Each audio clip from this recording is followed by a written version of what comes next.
Hey guys, tonight we begin with something far from romantic sea tailies or heroic voyages.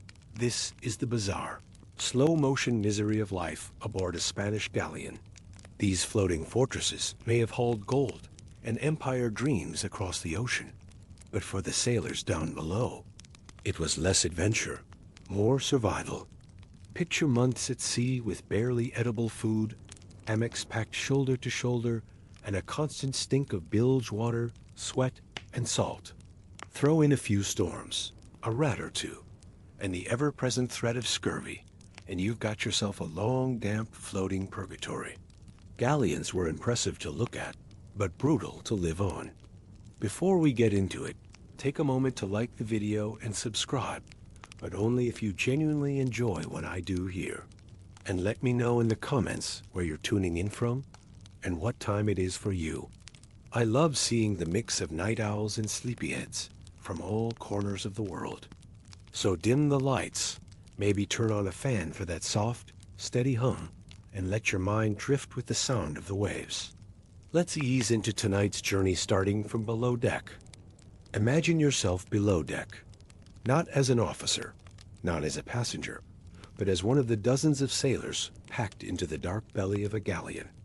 The year might be 1582 or 1610. Time matters little here. The scent of salt and tar hangs in the air, but it's quickly drowned out by a sour mixture of bilge water, stale sweat, mold, and old meat. The hull groans softly as waves nudge the ship from side to side. Above you, boots thump as men pull on ropes and shout orders in clipped, tired voices. But down here, it's mostly quiet, aside from the scurrying of rats. The galleons were enormous ships, designed more for hauling riches than for comfort.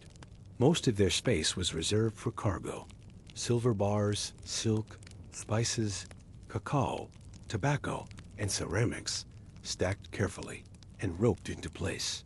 Human space came last. Sailors lived and slept wherever they could, often in narrow hammocks strung just inches apart, swaying endlessly as the ship rocked. Privacy was a fantasy. So was cleanliness. Bathing, especially with fresh water, was considered a waste.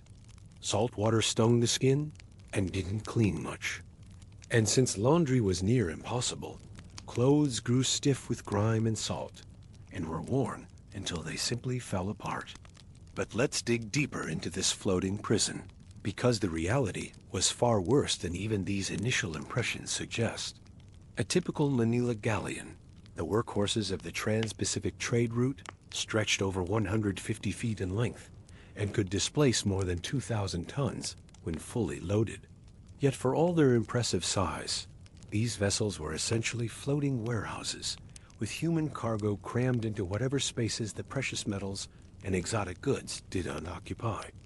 The hold where sailors lived was perpetually damp, the wooden planks weeping seawater that had seeped through the hull's caulking. This moisture, combined with body heat from dozens of men, created a greenhouse effect that turned their living quarters into a fetid sauna. The hammocks themselves were a source of constant misery. Made from rough canvas or hemp, they abraded the skin during the long hours of fitful sleep. Sailors learned to wrap themselves in whatever spare cloth they could find, but even these makeshift blankets became damp and moldy within days. The hammocks were strung so close together that turning over meant bumping into your neighbor, and the constant motion of the ship meant that sleep was always fragmented. Men would drift off for an hour or two, only to be jolted awake by a sudden pitch of the vessel or the groaning of timber under stress. The rats you hear scurrying about weren't just occasional visitors. They were permanent residents, and their numbers often rivaled those of the human crew. These creatures thrived in the dark, warm spaces below deck, feasting on grain stores and whatever food scraps they could find. They chewed through rope, contaminated water supplies, and spread disease with their droppings and bites. Sailors learned to sleep with their hands tucked close to their bodies after too many men woke to find fingers or toes gnawed bloody by hungry rodents. Some crews adopted cats, But these feline companions often succumbed to the same diseases and malnutrition that plagued their human shipmates. The sounds of the ship created their own form of psychological torture. During calm weather, the vessel creaked and groaned like a living thing in pain. Every timber seemed to complain about its burden, and experienced sailors could distinguish between normal settling sounds and the ominous creaks that might signal structural failure. In rough seas, the noise became a cacophony of competing elements. Wind howling through the rigging, waves crashing against the hull, and the thunderous crack of sails snapping taut in sudden gusts. Men shouted to be heard over the din, their voices growing hoarse within hours of a storm's onset. Then there was the food, or rather, the ordeal of it. The daily ration might include hardtack, those dry, rock-hard biscuits that had earned the nickname molar breakers, filled with weevils that provided one of the few sources of protein in an otherwise nutritionally barren diet. The salted meat, when it could be obtained, had long lost any real flavor and was often rancid by the second or third month at sea. But even calling it meat was generous. It was more accurately described as salted leather so tough that sailors would sometimes tie pieces to ropes and drag them behind the ship in seawater, hoping to soften them enough to chew. The preparation of meals was a ritual of creative desperation. Ship's cooks, working in impossibly cramped galleys with fires that had to be carefully controlled to prevent the ship from burning, performed near miracles with ingredients that would have been rejected by beggars on land. Hardtack was often soaked in whatever liquid was available, creating a gruel that might contain wine, water, or even urine when supplies ran low. The weevils in the biscuits were actually welcomed by experienced sailors, who knew that their presence meant the hardtack retained at least some nutritional value. When the weevils died and fell out, it meant the food had become completely inedible. Meals were eaten in silence, or over the low murmur of complaints that never quite rose to the level of mutiny, but expressed the constant dissatisfaction that simmered just below the surface.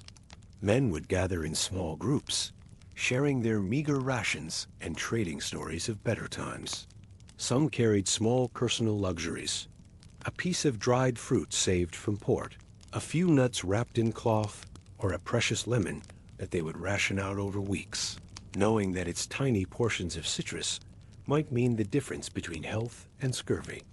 The water situation deserves its own detailed examination because it represented one of the most critical challenges of ocean travel. Fresh water was stored in large wooden barrels, but these containers were far from watertight. Seepage was constant, and the wood itself would absorb and release flavors that turned the water bitter and foul. Within weeks of departure, the water would develop a green scum that had to be skimmed off before drinking. Sailors learned to drink their daily ration quickly, before they could taste it properly, and many supplemented with wine or vinegar water when available. The barrels themselves became ecosystems of decay. Algae bloomed in the stagnant water, creating thick mats of green slime. Mosquito larvae thrived in some containers, adding protein to the water in the form of wriggling white specks. The wooden staves would swell and contract with temperature changes, creating gaps that allowed contamination from bilge water, urine, and other ship fluids.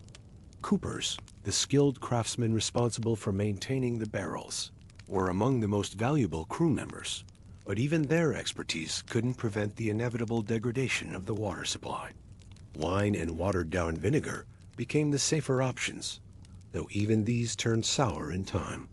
The alcohol content in wine provided some protection against bacterial contamination, but it also led to its own problems.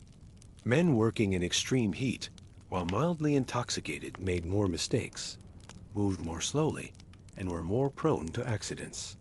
The vinegar-water mixture was particularly harsh on empty stomachs, causing cramps and nausea that weakened sailors further.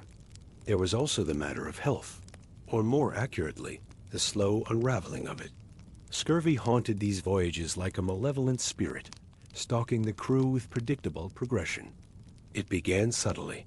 a general feeling of weakness, a tendency to tire more easily during routine tasks.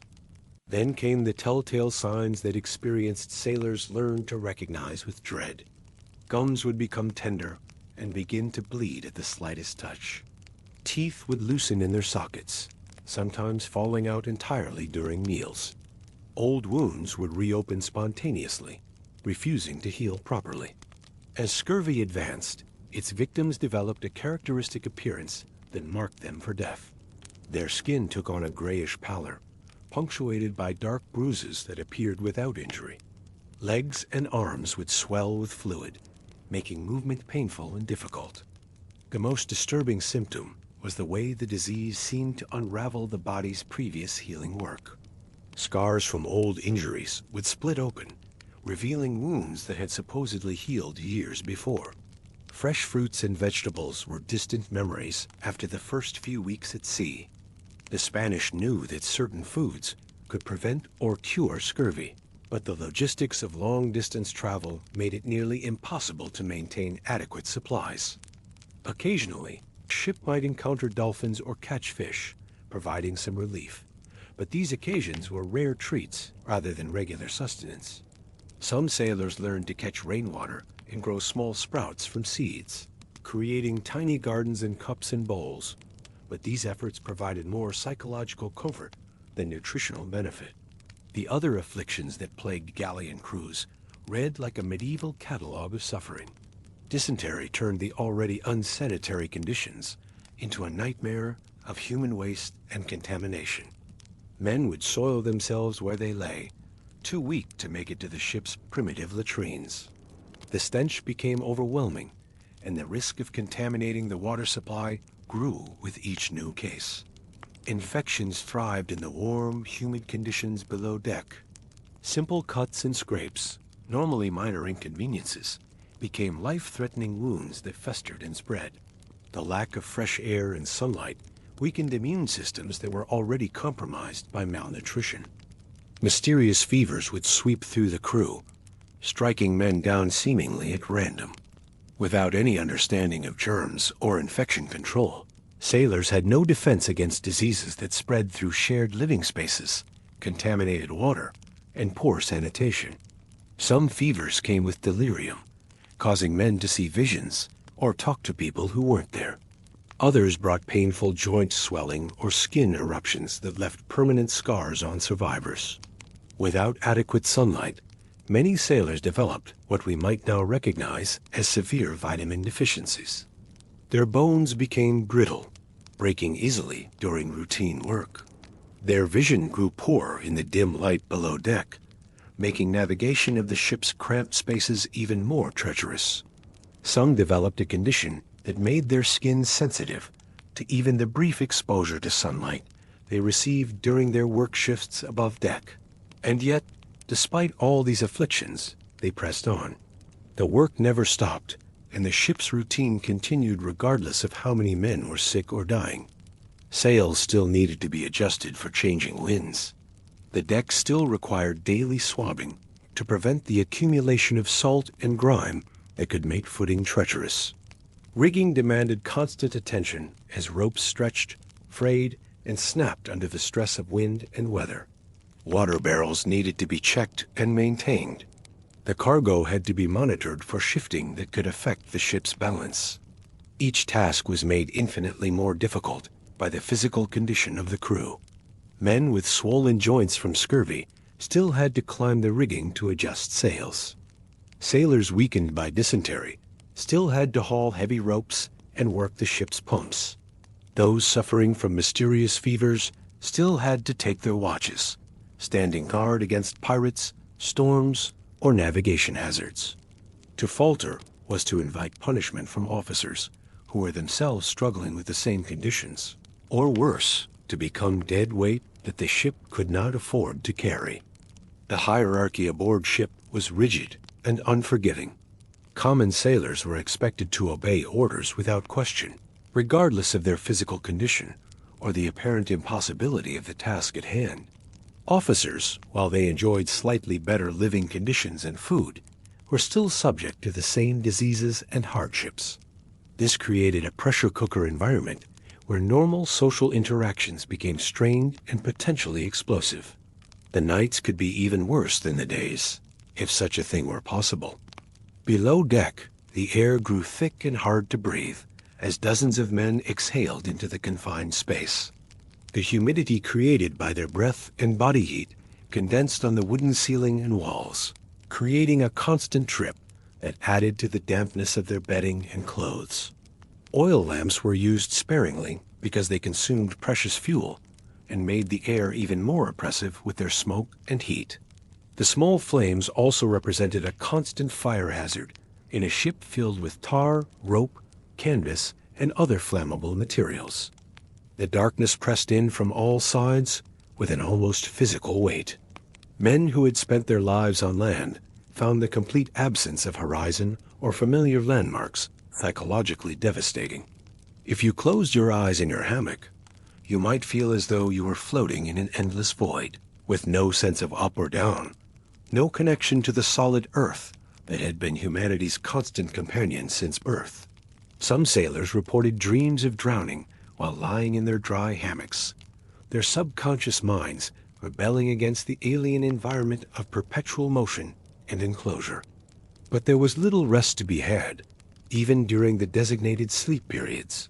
Every creak of the hull might signal a leak that could doom the ship if not addressed immediately. Experienced sailors learned to distinguish between the normal sounds of a working vessel and the ominous groans that indicated structural stress or damage. A change in the ship's motion, a new vibration in the rigging, or an unusual sound from the bilge could all signal emergencies that required instant action. Every sudden shout from above could mean a storm was approaching, pirates had been sighted, or some other crisis demanded all hands on deck. Sleep became a luxury that few could afford for more than an hour or two at a time. Men learned to doze while standing during their watches, to catch moments of rest while working, and to function on levels of sleep deprivation that would be considered torture under modern standards. Speaking of storms, few things compared to the helplessness of being caught in one of the Pacific's legendary tempests. The ocean, normally vast and empty, would transform into a living creature of malevolent intent. Waves that had seemed large during normal weather would grow into moving mountains of water, some rising 50 or 60 feet above the ship's deck. When these towering walls of water lashed the decks in winds, howled like banshees, sailors had no choice but to cling to whatever they could and pray that the ship's construction would hold together under stresses that seemed to exceed any reasonable design limits. The sound of a storm at sea defies adequate description. Wind didn't just blow. It screamed through the rigging with a voice that seemed almost human in its anguish. Waves didn't just crash. They exploded against the hull with the force of artillery, sending shockwaves through the entire structure of the ship. The combination created a symphony of destruction that could be heard and felt simultaneously. A physical assault on the senses that left men temporarily deaf and permanently traumatized. Rain didn't fall during these storms. It attacked. Driven by winds that could reach hurricane force, water moved horizontally with enough force to knock a man off his feet. It poured through every crack and hatch, no matter how carefully sealed, turning the already damp living quarters into flooded caves. Lightning turned the sea into a ghostly battlefield of flashes and shadows, revealing glimpses of waves so large they seemed impossible. Mountains of water moving with terrifying speed and power. The ship itself became a bucking, rolling creature that seemed determined to throw its human cargo into the ocean. Men who had grown accustomed to the normal motion of the vessel found themselves thrown against bulkheads with bone-breaking force. Hammocks, normally sources of relative comfort, became projectiles that could injure their occupants or others nearby. Loose cargo, despite careful securing, would sometimes break free and create additional hazards as heavy objects slid and rolled with each motion of the ship. Some ships didn't survive these encounters with nature's fury. The ocean floor of the Pacific is littered with the remains of galleons that encountered storms too powerful for their construction to withstand. Survivors' accounts tell of vessels that simply disappeared during the night. They're one moment and gone the next, taking their entire crews with them into the depths. Others were found later, floating empty and dismasted, their crews presumably washed overboard or driven mad by the experience. But even those ships that did survive often carried their crews forward in worse condition than before. Men who had been barely managing to cope with the normal hardships of sea travel found themselves pushed beyond their limits by the additional stress of storm survival. They emerged from these experiences colder, wetter, and more exhausted than before, but with no opportunity to recover before the next crisis demanded their attention. The psychological impact of storms was often worse than the physical damage. Men who had maintained some hope of survival during normal conditions would sometimes break completely after experiencing the raw power of nature unleashed. Some would refuse to go above deck, even when ordered, cowering below in terror of the next storm. Others would develop a haunted look that never completely faded, jumping at sudden sounds and staring at the horizon with fearful anticipation. Discipline aboard was strict, bordering on brutal, because the alternative was chaos that could doom the entire ship. The captain's word was absolute law, backed by the understanding that any challenge to his authority could result in the death of everyone aboard. Infractions, whether talking back to an officer, stealing food from the common stores, or falling asleep on duty, were met with harsh punishment that served both as retribution and as a warning to others who might be tempted to break the rules. Lashings were common punishments, administered with a cat-o'-nine tails that left permanent scars on the victim's back. The ceremony of punishment was deliberately public and humiliating, designed to break the spirit as well as injure the body. Men would be tied to the mast or rigging while the entire crew was called to witness the flogging. The psychological impact on witnesses was often as significant as the physical impact on the victim, creating an atmosphere of fear that kept most minor infractions in check. More serious offenses might result in keel hauling, a punishment so severe that it was often a death sentence.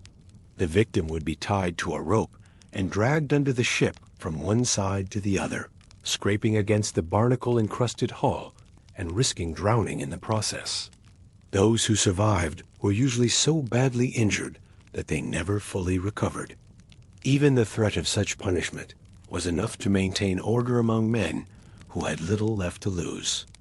Extra shifts were another form of punishment that was particularly cruel given the already exhausting work schedule. A man who was caught sleeping on duty might be required to work double watches for days or weeks, pushing his already compromised physical condition to the breaking point. Being tied to the mast for hours in the blazing sun was reserved for offenses that fell between minor infractions and serious crimes, a punishment that could cause permanent sun damage, dehydration, and heat stroke. Justice was swift and rarely merciful because the confined environment of the ship made it impossible to maintain elaborate legal proceedings. Officers acted as judge, jury, and executioner, making decisions based on their own interpretation of maritime law and the immediate needs of ship discipline. Appeals were unheard of, and the captain's decision was final in all matters, no matter how arbitrary or unfair it might seem to modern sensibilities. And yet, in spite of all these hardships, all these dangers, and all these sufferings, men continued to sign up for these voyages.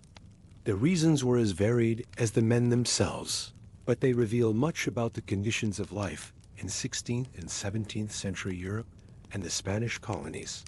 Some sailors were pressed into service, literally kidnapped from taverns or impressed from merchant vessels by naval authorities who needed to fill their crew quotas. These men had no choice in their fate and served under conditions that differed little from slavery. Others joined out of desperation, driven by poverty, debt, or legal troubles that made even the dangers of ocean travel preferable to their situations on land. For these men, the promise of wages, however small, and the possibility of reaching a new land where they might start fresh, outweighed the obvious risks of the voyage. Some were escaping failed relationships, family obligations, or reputations that had been ruined by crime or scandal. A few were true believers in the glory of empire and the adventure of exploration. These men, often younger and more idealistic than their pragmatic shipmates, were motivated by stories of distant lands, exotic peoples, and the chance to serve their king and god in the expansion of Spanish dominion. Many of these romantic souls died during their first voyage, victims of their own naivety about the realities of ocean travel. But most sailors were simply looking for coin or escape, two motivations that often overlapped. The wages promised for successful completion of a trans-Pacific voyage were substantial by the standards of the time, enough to support a family for several years or to establish a small business upon return. For men with limited education and few marketable skills, the sea offered one of the few paths to economic advancement, despite its obvious dangers.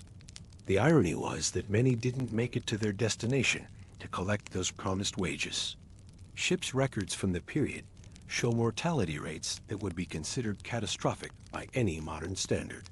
Some sailors were claimed by illness, their bodies committed to the depths with brief prayers and little ceremony.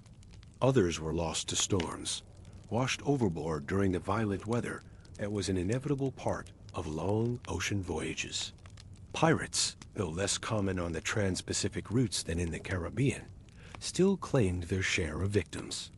Perhaps most tragically, some men were lost not to dramatic dangers, but to the slow erosion of body and will that characterized these voyages. They would simply fade away over the course of weeks or months, their bodies gradually shutting down under the combined stress of malnutrition, disease, and exhaustion. These deaths were often barely noticed by their shipmates, who were too focused on their own survival to mourn properly for the fallen. The monotony of the voyage was itself a kind of killer. Weeks would pass with no sight of land, no change in routine, and no hope of relief from the constant discomfort and danger. Some men would develop a 1,000-yard stare, gazing endlessly at the horizon without seeing anything, their minds retreating from the reality of their situation into a kind of protective numbness. Others would become obsessed with small details of shipboard life, counting the rats in their section of the hold or memorizing the patterns of stains on the walls. Even the rats had it better. Some sailors joked with gallows humor. The rodents could scurry up into the fresh air whenever they chose, slip between cracks to explore different parts of the ship, or disappear entirely into spaces too small for human access. They weren't bound by watch schedules or officers' orders. They could sleep when tired and eat whatever they could find, free from the rigid rationing that governed human consumption. In the dark humor of desperate men, the rats represented a kind of freedom that the sailors envied. Sailors, meanwhile, had only the promise of landfall to look forward to, and even that promise was uncertain. Navigation in the 16th and 17th centuries was an imprecise art, dependent on crude instruments, incomplete maps, and the skill of pilots who were working with limited information about ocean currents, wind patterns, and the true distances between destinations. Ships could wander for weeks or months, searching for islands that might not exist or trying to reach ports that were hundreds of miles from their calculated positions. The psychological impact of this uncertainty was enormous. Men who had signed up for voyages of specific duration would find themselves at sea for twice or three times the expected period, watching their food and water supplies dwindle while officers made increasingly desperate attempts to find land. Some voyages that were supposed to last 6 months stretched to over a year, pushing both ships and crews far beyond their design limits. And so they endured, these forgotten heroes of empire. Day after day, shift after shift, they continued their work despite conditions that would break most modern people within weeks. They were always surrounded by water, yet with nothing safe to drink. Always moving, yet going nowhere fast. Always working, yet never seeing the fruits of their labor. The treasures they carried enriched distant merchants and royal treasuries, but the sailors themselves lived and died in poverty. Their daily routines became rituals of survival. Morning watch brought the assessment of overnight damage. How much water had leaked into the bilge? Which ropes had parted during the night? What new problems required immediate attention? The day watch involved the endless maintenance that kept the ship functioning, scrubbing salt from surfaces that would corrode without constant care, checking cargo for signs of shifting or damage, monitoring the rigging for wear that could lead to catastrophic failure. Evening watch brought its own challenges as the ship settled into the rhythm of night sailing. Navigation became more difficult in darkness, requiring careful attention to wind direction, wave patterns, and the few celestial markers that could be seen through often cloudy skies. The risk of collision with other vessels or unseen obstacles increased dramatically when visibility dropped, making the night watches particularly stressful for officers and crew alike. But perhaps the most profound suffering was the spiritual and emotional toll of these voyages. Men who had lived their entire lives in communities, surrounded by family and friends, found themselves isolated in the most complete way possible. The ocean stretched endlessly in all directions, offering no landmarks, no familiar sights, and no connection to the life they had known on land. Letters from home were impossible. News of family, friends, and community was completely cut off for months or years at a time. Some sailors would spend their precious rest time creating small personal spaces in their section of the hold, arranging their few possessions in ways that reminded them of home. Others would carve initials or dates into the ship's timbers, leaving permanent marks of their presence that might survive even if they didn't. Many turned to prayer with a fervor that surprised them, finding in religious faith an anchor that helped them maintain sanity in the face of seemingly endless hardship. The relationships between crew members took on heightened importance in this isolated environment. Friendships forged during shared suffering became bonds stronger than family ties. Men would share their meager rations with sick shipmates, knowing that such generosity might mean the difference between life and death. They would take extra watches to allow exhausted friends to rest, or provide emotional support during the dark nights when despair threatened to overwhelm hope. But the same isolation that made friendships precious also made conflicts dangerous. Arguments that might have been quickly forgotten on land could fester for months aboard ship, with no way for the antagonists to avoid each other.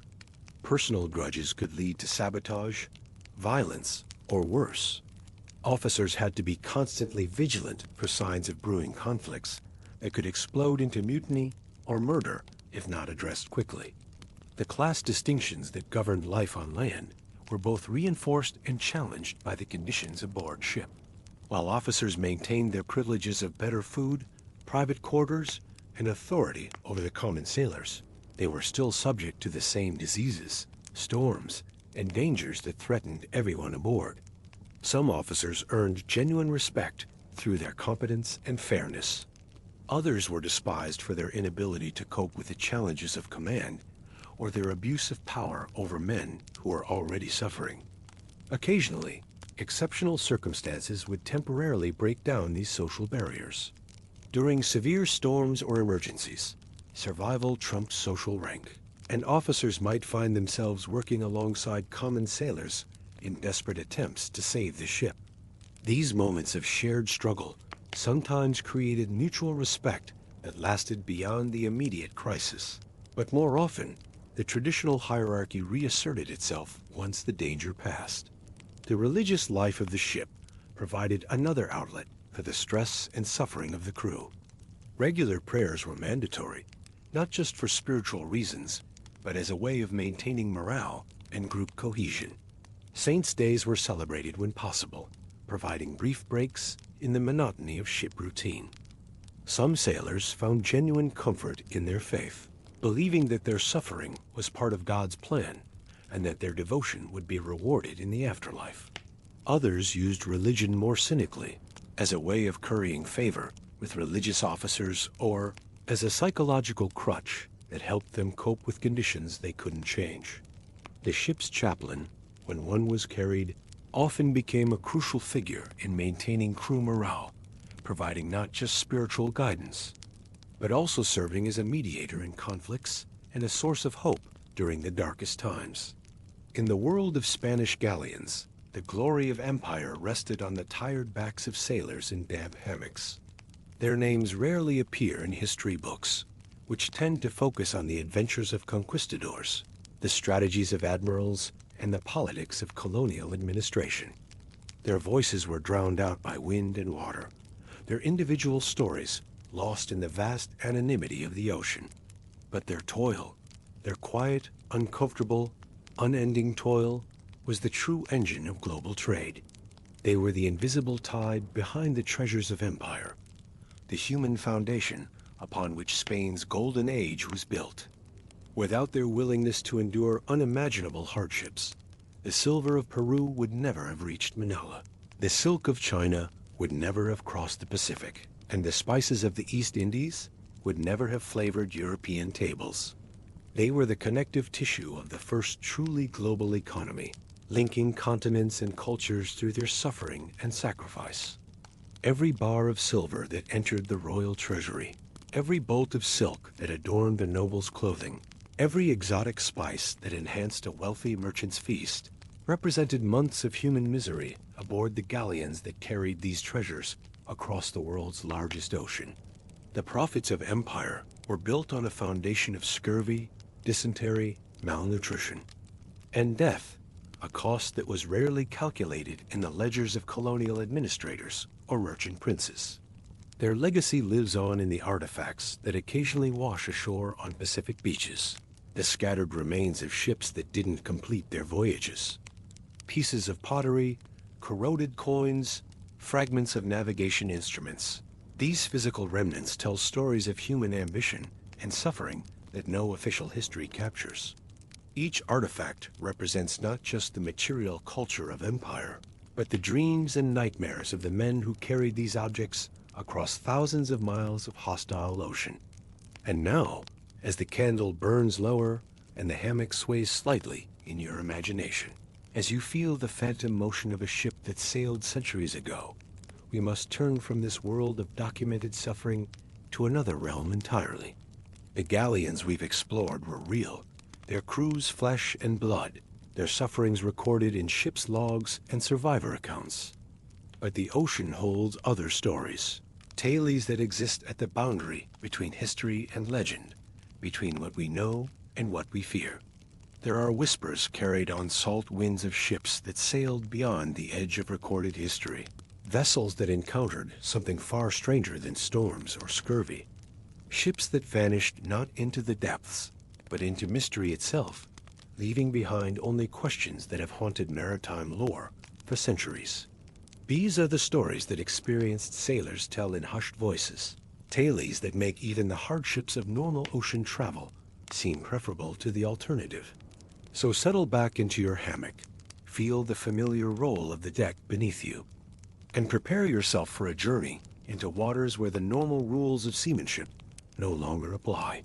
We leave behind the realm of documented suffering and sail into the mists of legend, where a ship vanished not just from sight, but from the very fabric of reality itself.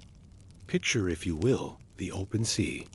No land in sight, only the endless rhythm of waves, a gray sky hanging low, and the steady creak of sails catching an uncertain wind. It is the year 1819, and aboard the Spanish warship San Telmo, over 600 men go about their duties, unaware that they are slowly drifting toward something no other European ship had ever reached before, the frozen fringe of the Antarctic. The morning of their departure from Cadiz had been unremarkable in the way that so many historic moments are.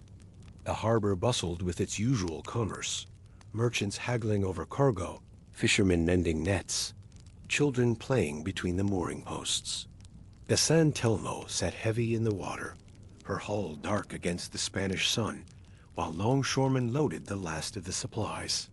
Barrels of salt pork, hardtack biscuits that would grow moldy within weeks, barrels of water that would turn brackish, and ammunition that would never be fired in anger. The men boarding her ranged from seasoned sailors with faces carved by salt spray to young soldiers who had never seen the ocean beyond the Mediterranean. Some kissed sweethearts goodbye. Others simply walked up the gangplank with the resigned gait of men who knew the sea might not return them. Captain Joaquin de Toledo stood on the quarterdeck, reviewing his charts one final time. He was a man of the old school, trained in the traditions of the Spanish Navy when it had ruled the waves alongside the treasure fleets. His weathered hands traced the familiar routes across the Atlantic, around Cape Horn, and up the Pacific coast to Peru. It was a journey he had made before, though never in command of such a vessel, never with so many souls depending on his judgment. The San Telmo was not just any ship. She was a testament to Spanish naval engineering, a frigate of the line built to project power across oceans. Her 64 guns could level a coastal fort. Her thick oak hull could withstand the pounding of enemy cannons, and her capacity for carrying troops made her invaluable for the kind of colonial reinforcement mission that had become all too common as South American independence movements gathered strength. The San Telmo was not a simple cargo vessel. She was a heavy frigate, over 1,000 tons, her hull built to carry troops and firepower. She had departed Cadiz as part of a Spanish flotilla, heading to reinforce colonial holdings in Peru. The other ships in the fleet were equally impressive. The San Fernando, the Alejandro I, the Prueba, each carrying their own complement of soldiers and supplies.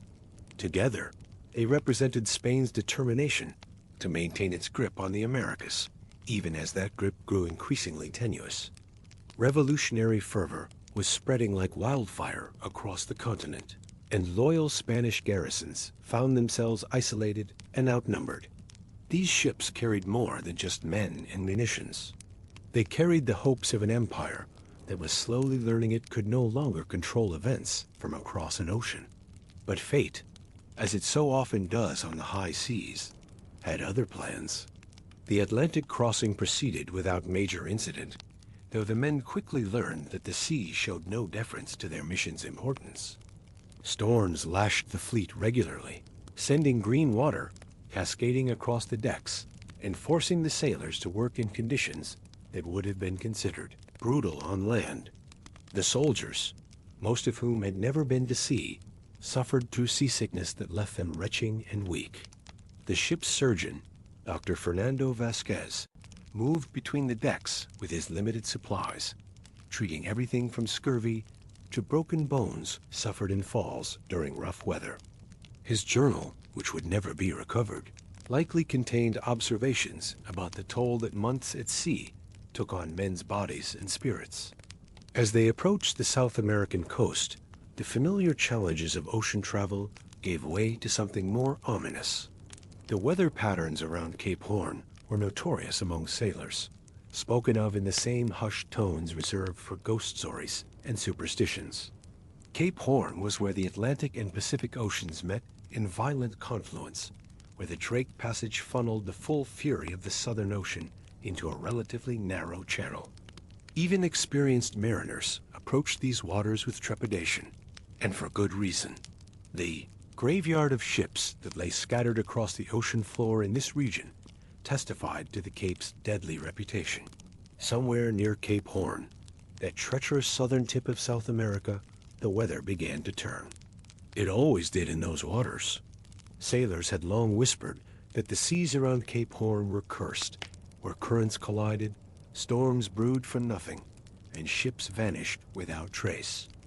The superstitions were not entirely unfounded. The meteorological reality of the region created conditions that could overwhelm even the most seaworthy vessels. The westerlies, those powerful winds that circle the globe in the Southern Ocean, are compressed and accelerated as they pass through the Drake Passage.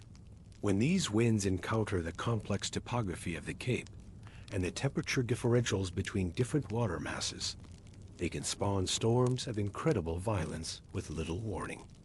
The first signs of trouble came subtly. The barometric pressure began to drop. Though the ship's instruments were primitive and not always reliable, The wind, which had been steady from the west, began to shift and gust unpredictably. Experienced sailors on deck noticed the color of the water changing from the deep blue of the open ocean to a gray-green that suggested turbulence below the surface.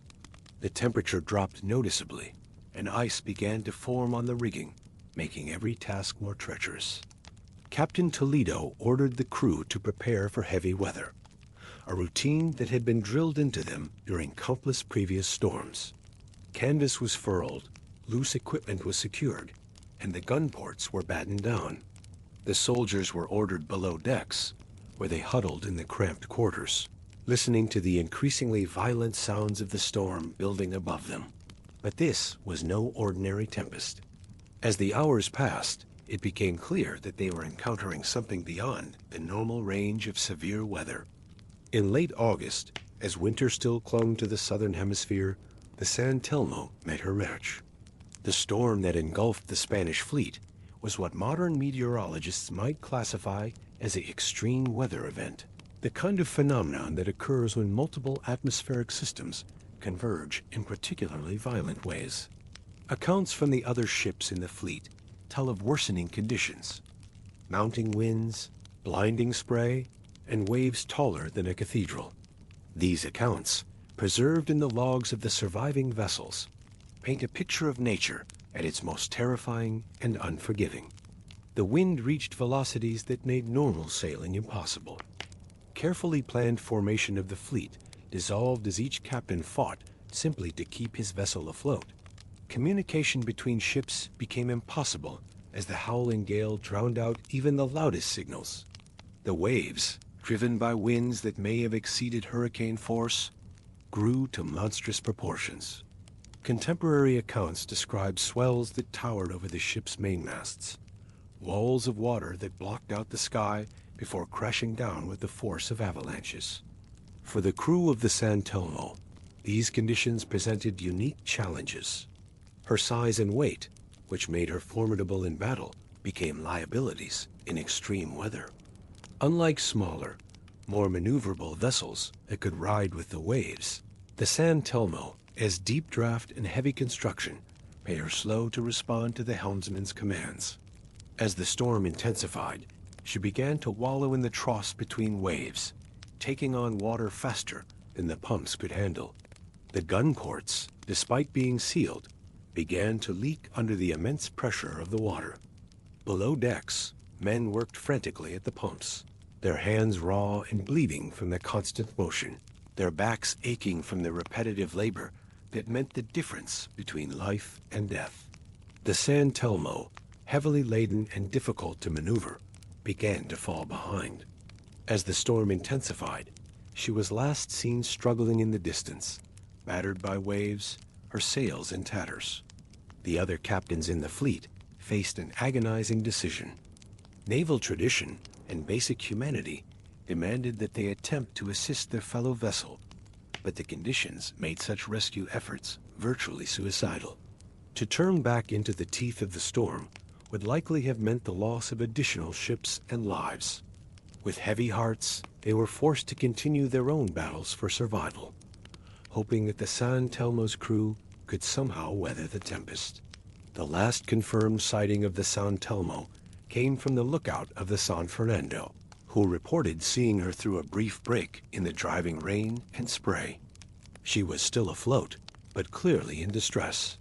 Her foremast had snapped, leaving a tangle of rigging and canvas trailing in the water like the tentacles of some sea monster. Her hull rode low in the water, suggesting that she was taking on significant amounts of water despite the crew's best efforts at damage control. Most ominously, she appeared to be drifting rather than under any kind of controlled navigation, suggesting that either her steering had been damaged or her crew was no longer able to manage her properly. And then nothing. The sea swallowed her whole. In the space of a few hours, over 600 men simply vanished from the face of the earth. The San Telmo, with all her guns and glory, her carefully planned mission, and her cargo of imperial ambitions, disappeared as completely as if she had never existed. The storm continued to rage for another day and night, But when it finally began to subside, and the surviving ships of the fleet were able to regroup, there was no sign of their missing companion. No debris, no lifeboats, no distress signals. Just an empty expanse of gray ocean that gave no hint of the tragedy it had just witnessed. For decades, her fate was a mystery, a name on a manifest, a ghost in the records. The Spanish Navy conducted what investigation it could, interviewing the survivors from the other ships and reviewing the meteorological records from the region. But in an age before radio communication or satellite tracking, ships that disappeared at sea often did so without leaving any trace of their final moments. The official records simply noted that the San Telmo had been lost at sea with all hands during the passage around Cape Horn. Her crew members were listed as missing, their families left to wonder about their final hours, their fate unknown and unknowable. The mystery deepened as the years passed and no trace of the ship surfaced. Other vessels that had been wrecked in the same region had eventually yielded some evidence of their destruction. Pieces of hull washing ashore, cargo that floated to the surface, sometimes even bodies that provided some closure to grieving families. But the San Telmo seemed to have vanished as completely as if she had sailed off the edge of the world. This complete disappearance led to numerous theories and speculations, ranging from the prosaic to the fantastic. Some maritime experts suggested that the ship had simply broken apart completely in the extreme conditions, her heavy construction actually working against her by causing her to sink rapidly once her hull was compromised. Others proposed that she had been driven far off course by the storm, perhaps into regions that were rarely visited by other vessels.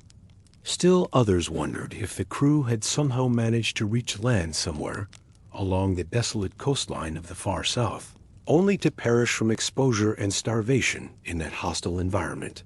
But rumors, as they so often do, began to surface. The first hints came from British and American sealers who began working the newly discovered South Shetland Islands in the years following the San Telmo's disappearance. These hardy men, accustomed to working in some of the most dangerous and remote waters on Earth, began reporting strange discoveries on the beaches and cliffs of the islands. Sailors on later voyages to the South Shetland Islands claimed to find fragments of a wreck, iron nails, wooden beams, even scraps of canvas scattered across the icy coast of Livingston Island. The discoveries were intriguing but ambiguous. Iron nails could have come from any number of sources, and wooden beams might have been driftwood from any part of the world, carried by the complex current systems of the Southern Ocean. Even the canvas scraps, while more suggestive of a shipwreck, could not be definitively linked to any particular vessel. But taken together, these findings began to paint a picture that captured the imagination of maritime historians and adventure seekers alike. More intriguing still were the reports of what appeared to be human artifacts. Some even claimed to see remnants of a campsite, signs that survivors may have reached land and then disappeared into the cold silence of the Antarctic. These reports described circles of stones that might have been fire pits, scattered metal objects that could have been tools or weapons, and even what some observers claimed were carved initials or dates on exposed rock faces. None of these discoveries could be verified or studied properly given the remote location and the primitive state of archaeological techniques at the time, but they added to the growing legend of the San Telmo. Possibility that survivors of the wreck had reached land opened up entirely new dimensions to the mystery. If men from the San Telmo had indeed made it to shore, they would have faced challenges that few humans in history had ever confronted. The South Shetland Islands, while not technically part of the Antarctic continent, shared its harsh climate and desolate character. In the 1820s, these islands were completely uninhabited and utterly isolated from any possibility of rescue or resupply. There is a quiet tragedy in imagining what those final days must have been like. Picture the men, sailors and soldiers alike, huddled together on a desolate, frozen shoreline. No shelter, no warmth, no rescue. Just wind and ice and a vast, unknowable continent before them. The temperature in the region, even during the relatively mild summer months, rarely rose above freezing. In winter, which was approaching when the San Telmo disappeared, conditions would have been utterly brutal. The men would have had only the clothes on their backs, and whatever supplies they might have, managed to salvage from their sinking ship. The psychological impact of their situation would have been as devastating as the physical challenges. These were men who had signed on for a military expedition to Peru, expecting to serve in a familiar colonial environment with established supply lines and communication with home. Instead, they found themselves stranded in a landscape so alien and hostile that it might as well have been another planet. The isolation would have been total and absolute. They would have known that no rescue was coming, that no one even knew where they were, that their chances of survival were effectively zero. Yet human beings have an extraordinary capacity for hope and ingenuity, even in the most desperate circumstances. If survivors did reach land, they would have immediately set about the task of trying to stay alive. They would have looked for fresh water, which was available from melting snow and ice. They would have searched for any kind of shelter, perhaps using salvaged materials from their ship to construct windbreaks or crude huts.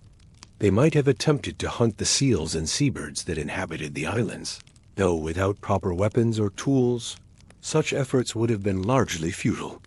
The greatest challenge would have been fuel for fire.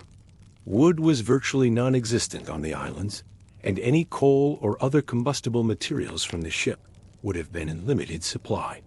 Without fire, the men would have had no way to cook food, dry their clothes, or provide the warmth necessary for survival in subantarctic conditions. Even if they managed to maintain fires for a while, the fuel would have eventually run out, leaving them defenseless against the relentless cold. Some historians believe they may have been the first humans to set foot on Antarctica, decades before explorers formally recorded such landings. This possibility adds a poignant irony to the story of the San Telmo. The age of Antarctic exploration was still decades away when the Spanish frigate disappeared. The continent itself would not be definitively sighted until 1820, just a year after the San Telmo's disappearance, and the first confirmed landing would not occur until 1821. If survivors from the San Telmo did indeed reach Antarctic shores, they would have achieved one of the great milestones of human exploration, not through careful planning and scientific expedition, but through disaster and desperation. The thought of these men, soldiers and sailors of the Spanish Empire, becoming unwilling pioneers of Antarctic exploration adds a layer of historical significance to their tragedy. They would have seen landscapes that no European eyes had ever beheld. Vast ice sheets stretching to the horizon, mountains of ice calving into the sea with thunderous roars, wildlife that existed nowhere else on Earth. But they would have seen these wonders through eyes clouded by exhaustion, hunger, and the certain knowledge of approaching death.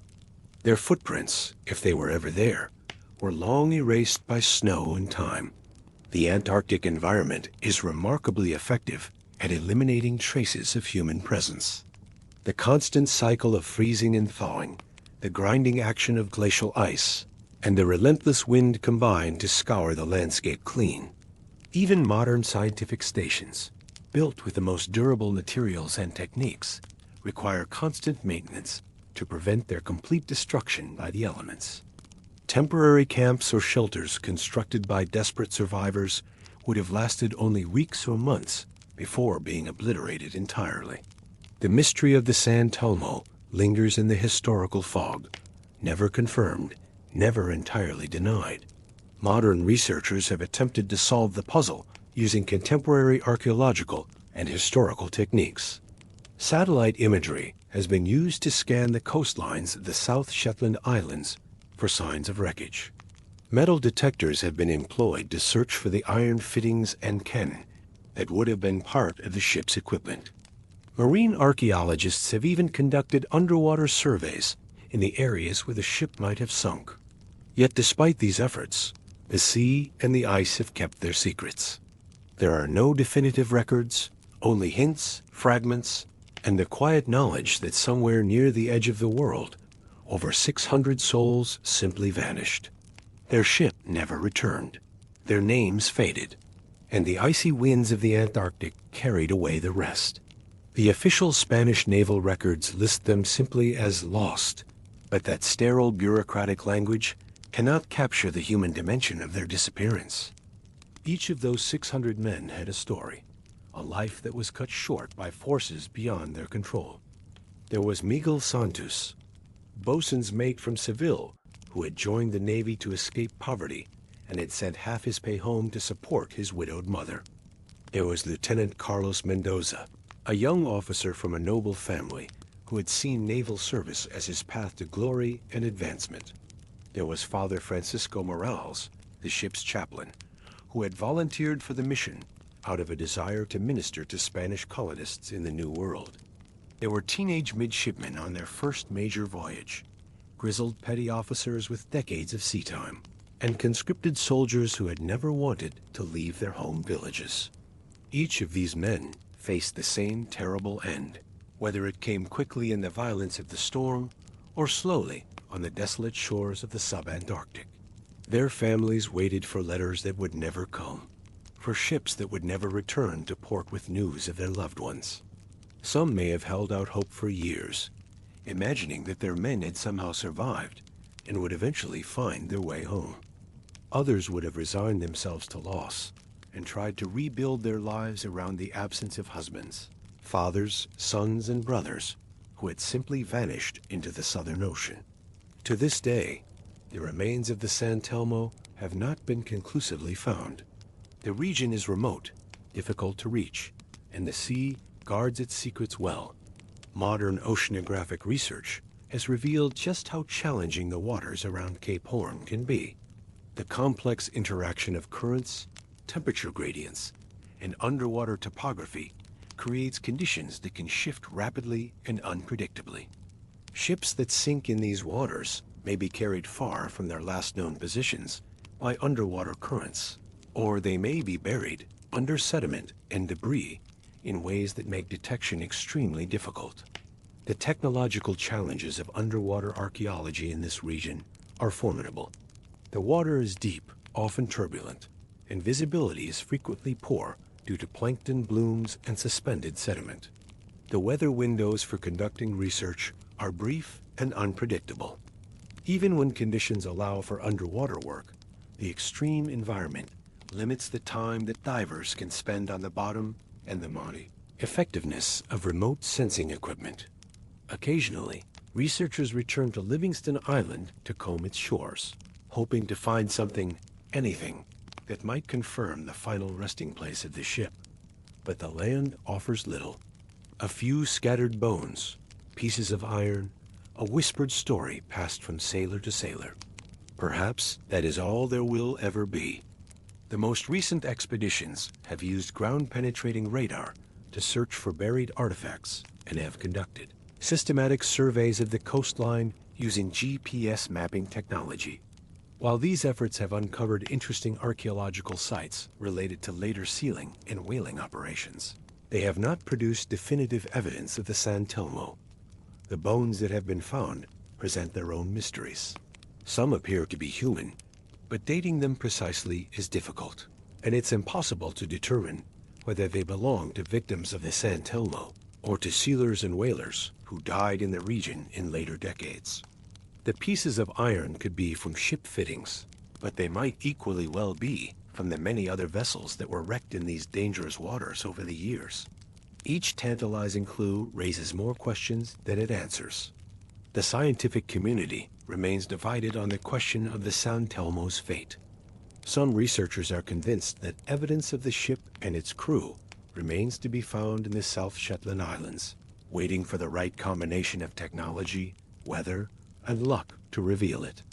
Others believe that the ship was completely destroyed in the storm, and that any survivors who might have reached land left no lasting traces in the harsh environment. What is not disputed is the historical significance of the San Telmo's story, regardless of where exactly the ship had its end.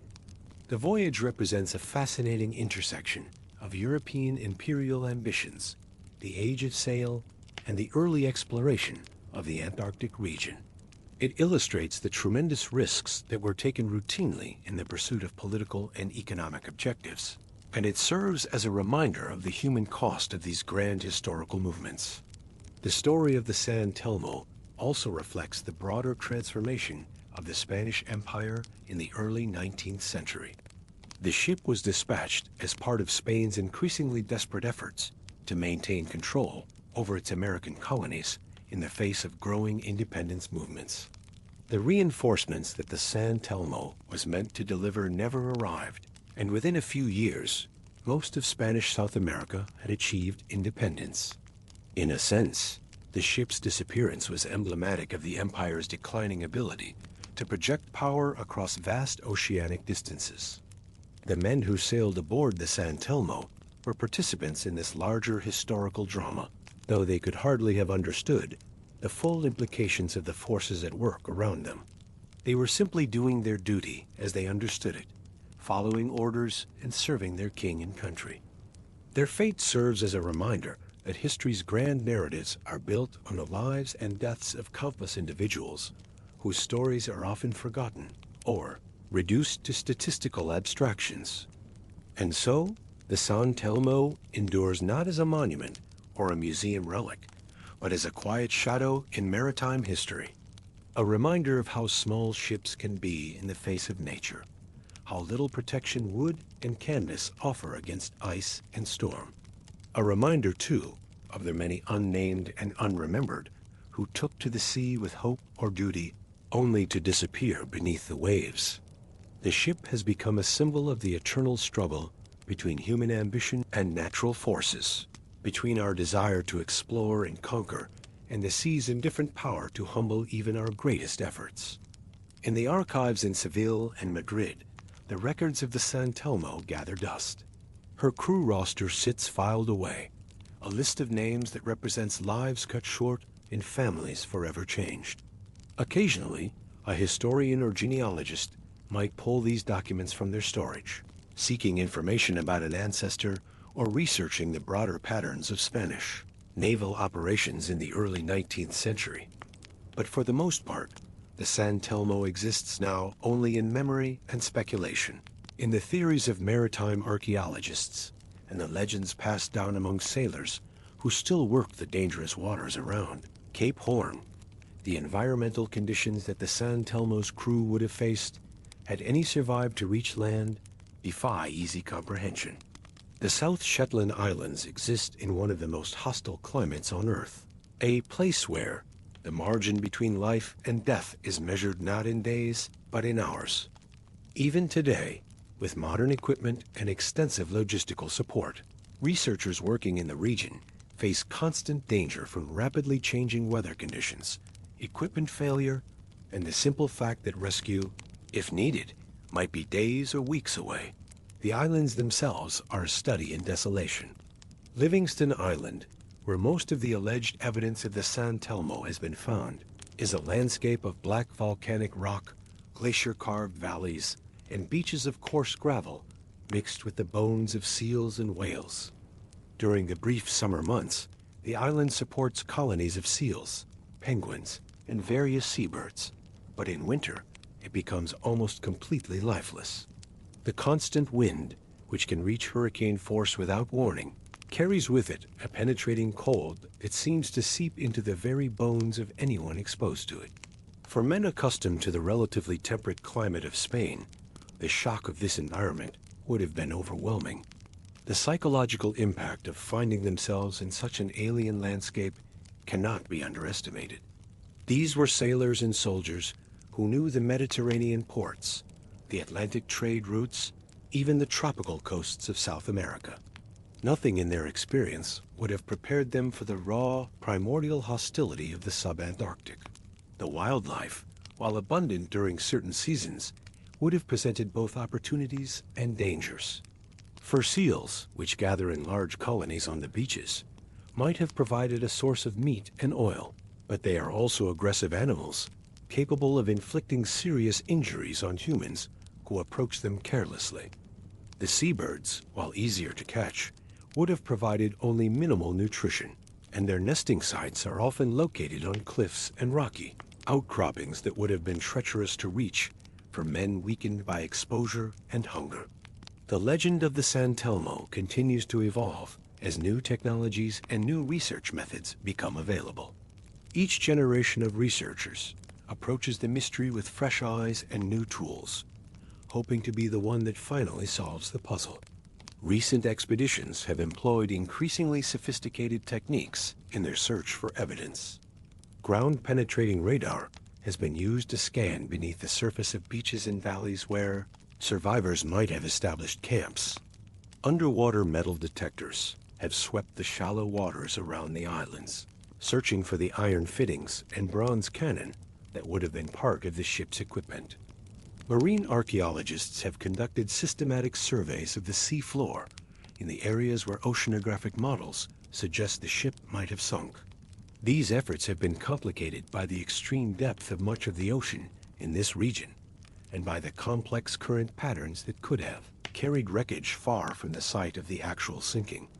Side-scan sonar has revealed numerous anomalies on the ocean floor, but follow-up investigations have consistently failed to produce evidence definitively linked to the San Telmo.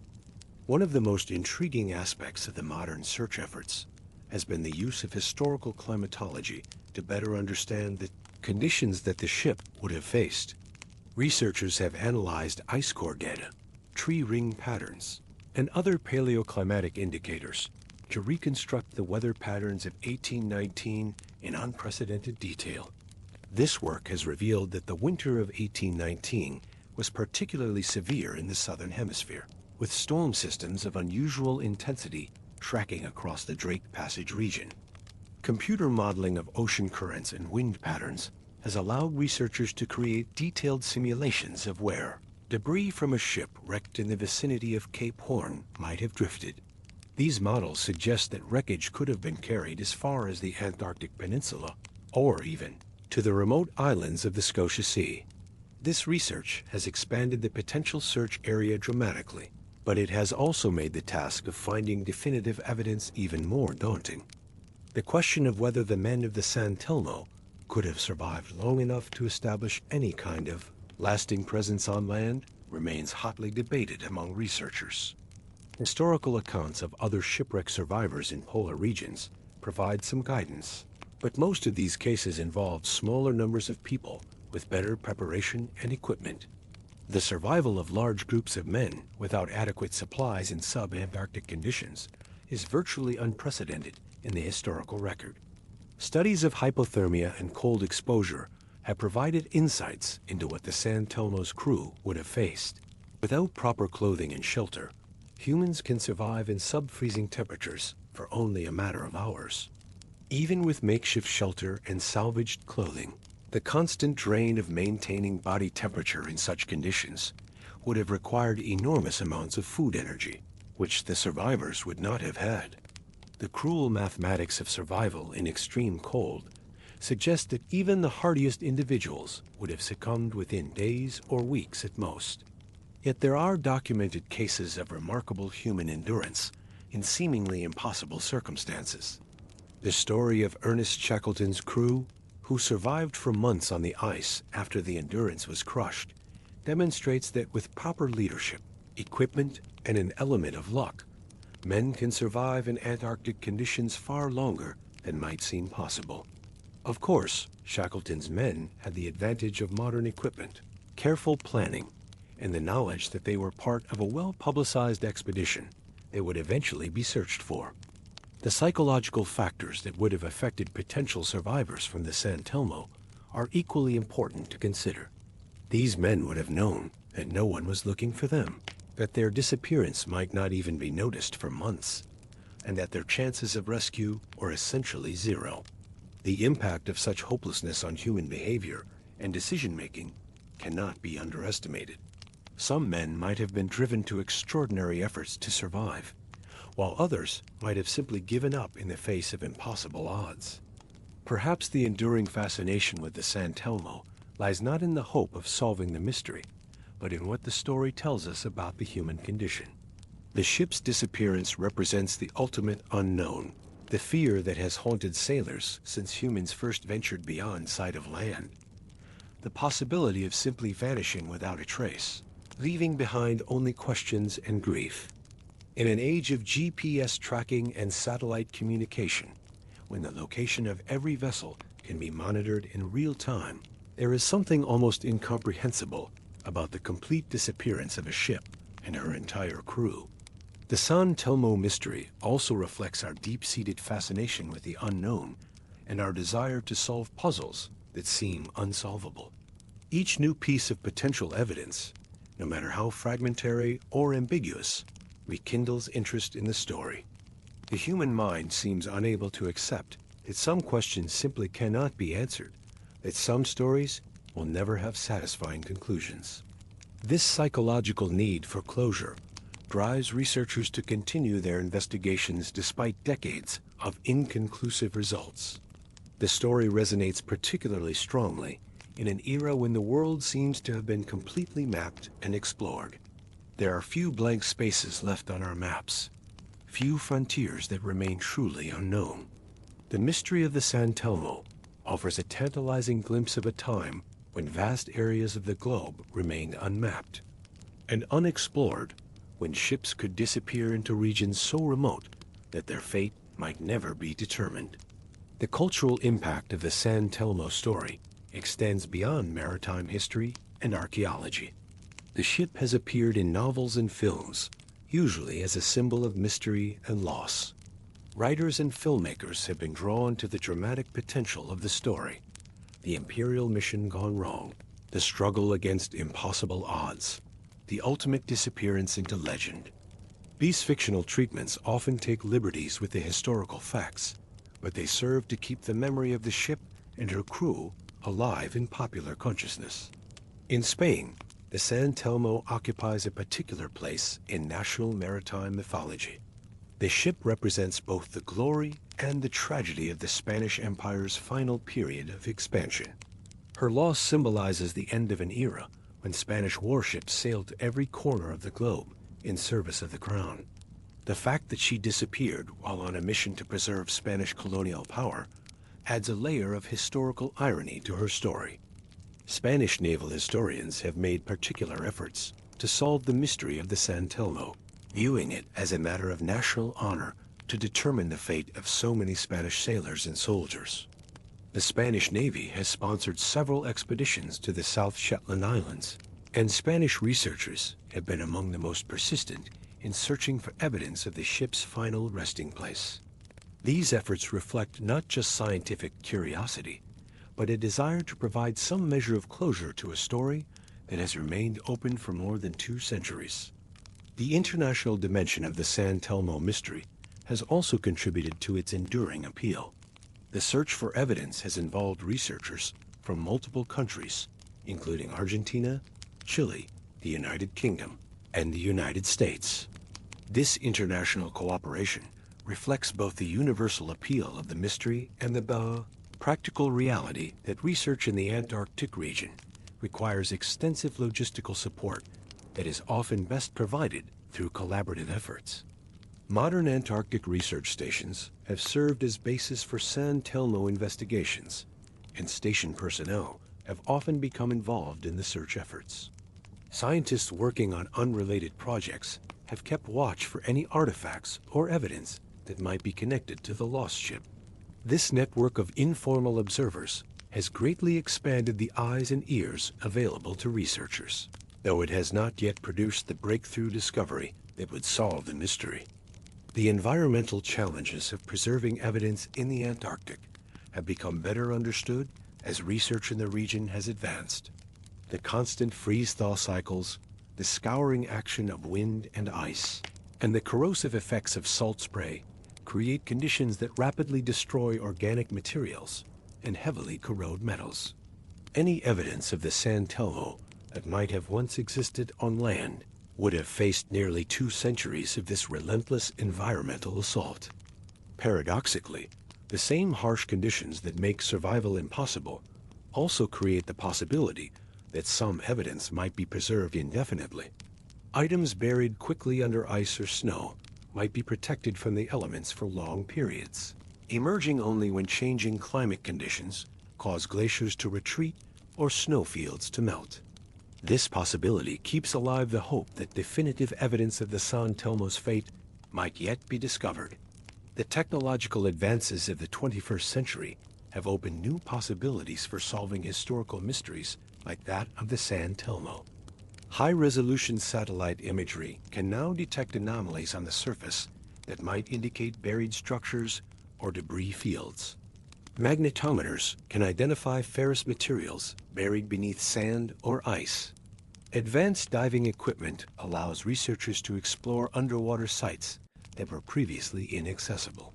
Yet despite these technological advantages, the San Telmo continues to guard her secrets. One of the most promising recent developments has been the use of artificial intelligence and machine learning to analyze historical documents and archaeological data. Computer algorithms can now process vast amounts of historical records, looking for patterns and connections that might have been missed by human researchers. These systems have been applied to Spanish naval archives, searching for any additional references to the San Telmo or clues about her final voyage that might have been overlooked in previous investigations. The challenge of dating potential evidence from the San Telmo highlights the limitations of even modern scientific techniques. Radiocarbon dating, while extremely precise for organic materials, cannot distinguish between items from 1819 and those from several decades later, when sealing and whaling operations began in earnest in the South Shetland Islands. Metal artifacts present their own dating challenges, as the alloys and manufacturing techniques used in Spanish naval construction were not unique to the San Telmo. Recent discoveries in other parts of the world have shown how dramatically our understanding of historical events can change when new evidence is uncovered. The discovery of the Titanic in 1985 revolutionized our understanding of that disaster, revealing details about the ship's final moments that contradicted accepted historical accounts. Similar discoveries have been made of ancient shipwrecks that have provided insights into trade routes, construction techniques, and daily life that were previously unknown. These successes fuel hope that the San Telmo mystery might yet be solved through patient investigation and technological innovation. The question of what happened to the San Telmo has implications beyond mere historical curiosity. The ship's disappearance occurred during a critical period in Antarctic exploration, and if survivors did reach the continent, it would significantly alter our understanding of early human contact with Antarctica. The traditional narrative of Antarctic exploration begins with the formal sightings of the continent in 1820 and the first confirmed landings in 1821. The possibility that Spanish sailors might have reached Antarctica a year or more earlier would require historians to revise this timeline. The geopolitical implications of the San Telmo mystery extend to modern Antarctic territorial claims. Several nations have made claims to portions of Antarctica, based partly on the activities of their explorers and researchers in the region.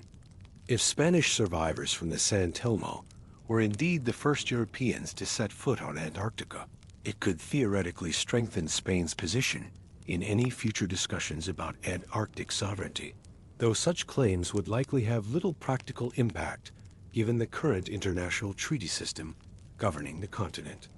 The environmental data that has been collected during searches for the San Telmo has contributed to our broader understanding of climate change in the young Antarctic region.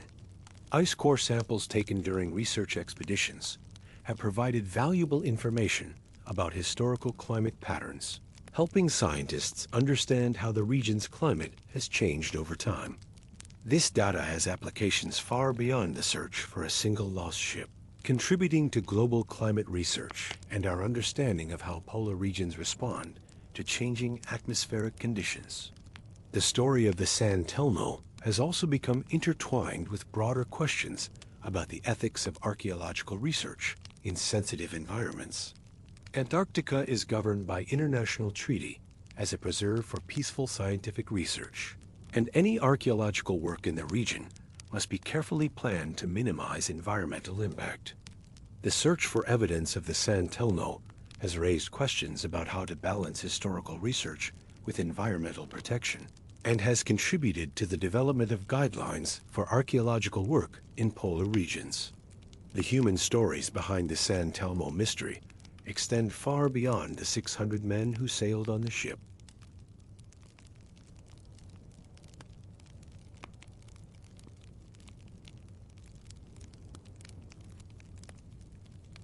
Research into the social and economic conditions in early 19th century Spain has revealed the pressures that drove men to seek their fortunes in naval service, often accepting dangerous assignments in distant waters as their best hope for advancement and financial security. The crews of Spanish naval vessels during this period were drawn from across the social spectrum, from aristocratic officers seeking military glory to peasant conscripts who had little choice in their service. The San Telmo would have carried representatives of this entire range of Spanish society, from the captain's cabin to the lowest deck. Each man would have brought his own hopes, fears, and personal history to the voyage, creating a complex web of human relationships that was severed forever when the ship disappeared. The letters and documents that these men might have carried with them represent another dimension of loss. Personal correspondence, official dispatches, maps, charts, and logbooks all disappeared with the ship.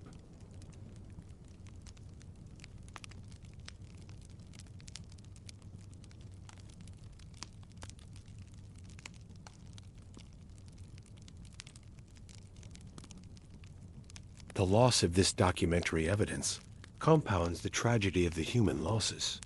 The religious and cultural practices of the ship's crew add another layer to the story. The San Telmo would have carried a chaplain who conducted regular services and provided spiritual guidance to the men. Catholic religious artifacts, including crosses, medallions, and prayer books, would have been common personal possessions among the crew. If any of these items survived the wreck and reached shore, they might provide distinctive evidence of the ship's identity. As Spanish Catholic religious artifacts from the early 19th century have characteristic features that could be identified by experts. The question of whether any written records from the San Telmo might have survived has intrigued researchers for decades. Ships' logs, personal diaries, and official correspondence were typically kept in waterproof containers, and there are documented cases of such materials surviving shipwrecks for extended periods. If survivors from the San Telmo did reach land, they might have attempted to preserve written records of their experiences, perhaps hoping that these documents would eventually be found and would serve as testimony to their fate. The psychological profile of potential survivors has been studied by researchers interested in human behavior under extreme stress. The crew of the San Telmo would have included men with a wide range of personalities, skills, and psychological resilience. Some might have been natural leaders who could organize group survival efforts, while others might have been more prone to panic or despair. The dynamics of group survival in extreme conditions are complex and often unpredictable, with leadership sometimes emerging from unexpected sources. Yet the sea continues to claim vessels even today, and modern technology, for all its sophistication, has not eliminated the fundamental risks of maritime travel. The story of the San Telmo reminds us that some mysteries may never be solved, that some questions will remain forever unanswered. There is a kind of humility in accepting that not every puzzle can be completed, not every story can have a neat resolution. The ocean remains vast and largely unexplored, particularly in the remote waters where the San Telmo met her fate. The families of the men who sailed on the San Telmo lived with that uncertainty for the rest of their lives. They never knew whether their loved ones died quickly in the storm or suffered through days or weeks of slow starvation and exposure. They never had bodies to bury or graves to visit. Their grief was compounded by the absence of closure, by the terrible knowledge that somewhere in the vast southern ocean, the remains of their husbands and sons and fathers lay in unknown graves. This absence of closure, while painful for the families, has contributed to the enduring power of the San Telmo story. The economic impact of the San Telmo's loss extended beyond the immediate cost of the ship and her cargo. The failure of the reinforcement mission to Peru contributed to the Spanish military's inability to maintain control over its South American colonies. The troops and supplies that the San Telmo was meant to deliver might have made a difference in the military campaigns that determined the fate of the Spanish Empire in the Americas. While it would be an overstatement to say that the loss of a single ship changed the course of history, it certainly contributed to the cascade of events that led to the independence of most of South America. Now, as we leave behind the chill of Antarctica and the unknowable fate of the San Telmo, we begin to warm our hands on another kind of discovery. Not a ghost story shrouded in ice and mystery, but a patient, careful uncovering of the past that reveals its secrets one artifact at a time. Where the Southern Ocean jealously guards its mysteries, the warm waters of the Caribbean have proven more generous with their treasures. In the next segment, we step softly into a world where archaeologists work not with speculation and legend, but with tangible evidence pulled from coral reefs and sandy bottoms. Here, beneath the turquoise waters where pirates once sailed and empires clashed, lies a different kind of maritime mystery. One where the patient work of underwater archaeologists is slowly piecing together stories that time thought it had buried forever. The tools are different, the environment more forgiving, but the thrill of discovery remains the same. As we dive into these crystal clear waters, we leave behind the realm of the unknown and enter a place where history reveals itself piece by precious piece. Now imagine the water is warm again. The kind of water that laps softly against the hull of small boats and glistens under a heavy sun. We are far from the biting winds of the Antarctic now. Instead, we find ourselves floating just above the reefs of the Caribbean, clear, turquoise waters that ripple gently with the pull of tides. The sun penetrates deep here, casting dancing patterns of light across the sandy bottom. Fish move in lazy schools, their silver scales catching the filtered sunlight. But beneath that calm surface lies another kind of story, one written in barnacled timbers, shattered ceramics, and slowly rusting chains. The Caribbean Sea holds secrets in its depths that span centuries. From the moment Columbus first crossed these waters in 1492, this region became a highway of empire, a crossroads where Spanish treasure fleets met English privateers, where Dutch merchants traded alongside French corsairs. The sea routes that connected Europe to the New World passed through these islands like arteries, carrying the lifeblood of colonial ambition. Gold and silver from the mines of Peru and Mexico, exotic spices from distant lands, precious woods, silks, and porcelain, all flowed through these waters on their way to European markets. But the Caribbean was also a graveyard, claiming ships with equal appetite regardless of their flag or cargo. Here, scattered across the seafloor, are the hushed remains of centuries of trade and travel. Spanish galleons, Dutch merchant ships, French privateers, many of them never reached their destination. Some were caught by storms, others by reefs they couldn't see, and some by human hands during battles that are now long forgotten. The hurricanes that still sweep through these waters each year claimed countless vessels, their captains perhaps confident in their knowledge of the sea, only to find themselves facing winds that could tear sails to ribbons and waves that could snap masts like twigs. The coral reefs, beautiful and deadly, lurked just beneath the surface, invisible to sailors navigating by stars and instinct. These natural barriers, formed over millennia by countless tiny organisms, became the final resting place for ships that had survived months at sea only to meet their end in sight of land. Time has softened their sharp edges. Cannons are now homes for coral. Chests of iron nails lie still beneath layers of sand. The past is quiet here, but not gone. The sea has transformed these relics of human ambition into something else entirely. What were once instruments of war and commerce have become foundations for new life. Octopi make their homes in empty cannon barrels. Schools of tropical fish weave through the ribs of ancient hulls. The very timbers that once creaked under the weight of treasure now serve as nurseries for juvenile sea creatures. It is a strange and beautiful metamorphosis, where the tools of one age become the building blocks of another. The process of decay underwater follows its own peculiar logic.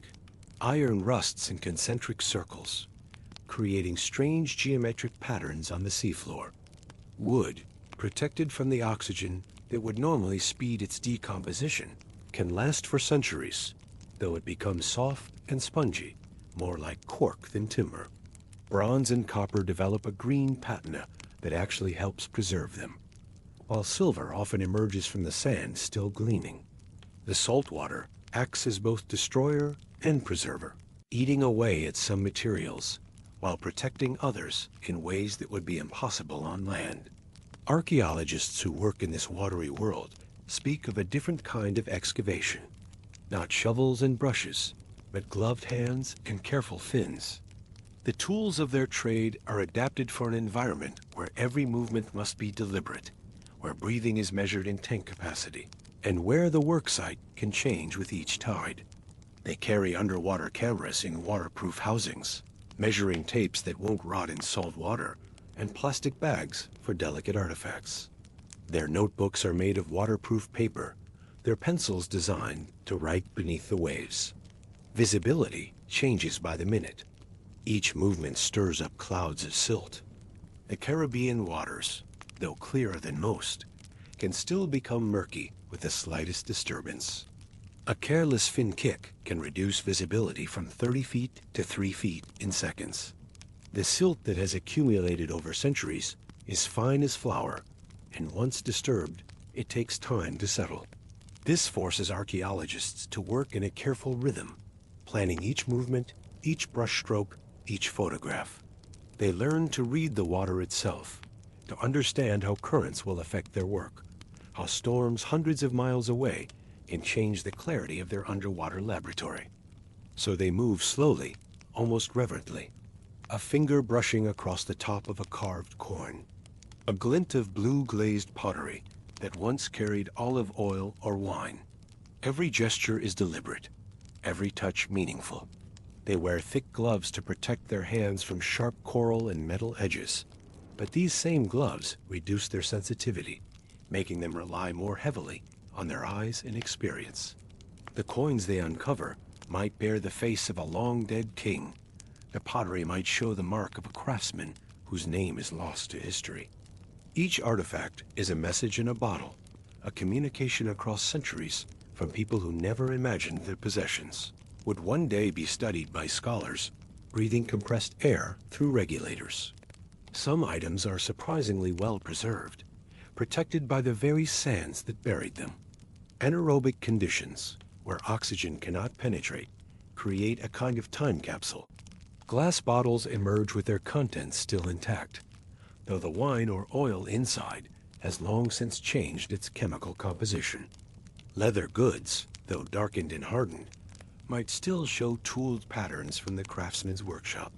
Even organic materials like rope and cloth can survive in these conditions, though they become as fragile as tissue paper and must be handled with extraordinary care.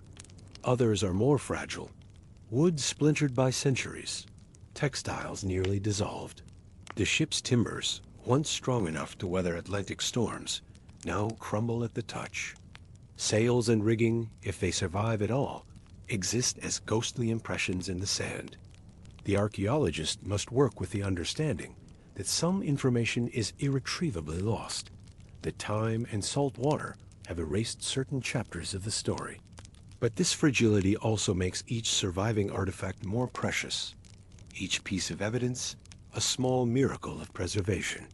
The wrecks tell stories, but they do so in pieces. A copper cauldron speaks of mealtimes, of sailors gathered around a simple meal of hardtack and salt pork. Its dents and scratches tell of rough seas and hurried meals. The size of the cauldron suggests how many mouths it fed, and its position on the wreck might indicate where the ship's galley was located. A child's shoe, small and buckled, reminds us that not all aboard were sailors or soldiers. Perhaps it belonged to a merchant's daughter, traveling with her family to establish a new life in the colonies. Or maybe it was worn by a cabin boy, barely old enough to leave home, but already earning his keep on the high seas. The shoe's construction, its materials and style, can help date the wreck and identify its probable origin. Clusters of cannonballs suggest hasty loading, a ship preparing for battle, or perhaps simply taking on armament as a precaution against pirates. The balls themselves can tell archaeologists about the ship's armament, its intended role, whether it was primarily a merchant vessel with defensive capabilities or a warship disguised as a trader. The way they are scattered across the wreck site can indicate how the ship broke apart, whether it sank quickly or slowly, whether it was torn apart by waves or settled intact to the bottom. Shackles, sometimes found, sometimes not mentioned, hint at darker cargoes. The slave trade was an integral part of Caribbean commerce, and its evidence lies scattered across the seafloor. These iron restraints, corroded but still recognizable, bear witness to one of humanity's darkest chapters. They remind us that not all passengers chose their voyage, that some ships carried human cargo in conditions that defy imagination. The presence or absence of such artifacts can help archaeologists understand a ship's purpose and the period in which it sailed. But the archaeologist does not rush to conclusions. They record, they preserve, they wait. Each artifact is photographed in place before it is moved, its exact position recorded with GPS coordinates and measuring tapes. The context is as important as the object itself. A coin found in a certain location might indicate a purser's strongbox, while the same coin found elsewhere might suggest a sailor's personal belongings. The arrangement of artifacts can tell the story of how the ship sank, how it broke apart, how currents and time have rearranged its contents. This patience is perhaps the most important tool in underwater archaeology. Unlike treasure hunters who might blast through sand and coral to reach valuable items, archaeologists understand that the real treasure lies in the knowledge that can be gained from careful, systematic excavation. They might spend an entire day uncovering a single square meter of the seafloor, photographing and measuring every nail, every shard of pottery, every fragment of bone or wood. The process is meticulous, almost meditative, requiring a kind of focus that the underwater environment naturally enforces. Each site is treated as a quiet conversation with the past. Layers are mapped, every object photographed and labeled. The stratigraphy of a shipwreck, the way artifacts are layered one upon another, can tell the story of the ship's final moments and its centuries-long rest on the bottom. Lower layers might contain items from the ship's hold, while upper layers show how the superstructure collapsed. The presence of certain types of coral growth can indicate how long different parts of the wreck have been exposed to the water. Even the sand itself is studied, its grain size and composition, providing clues about the local environment and how it has changed over time.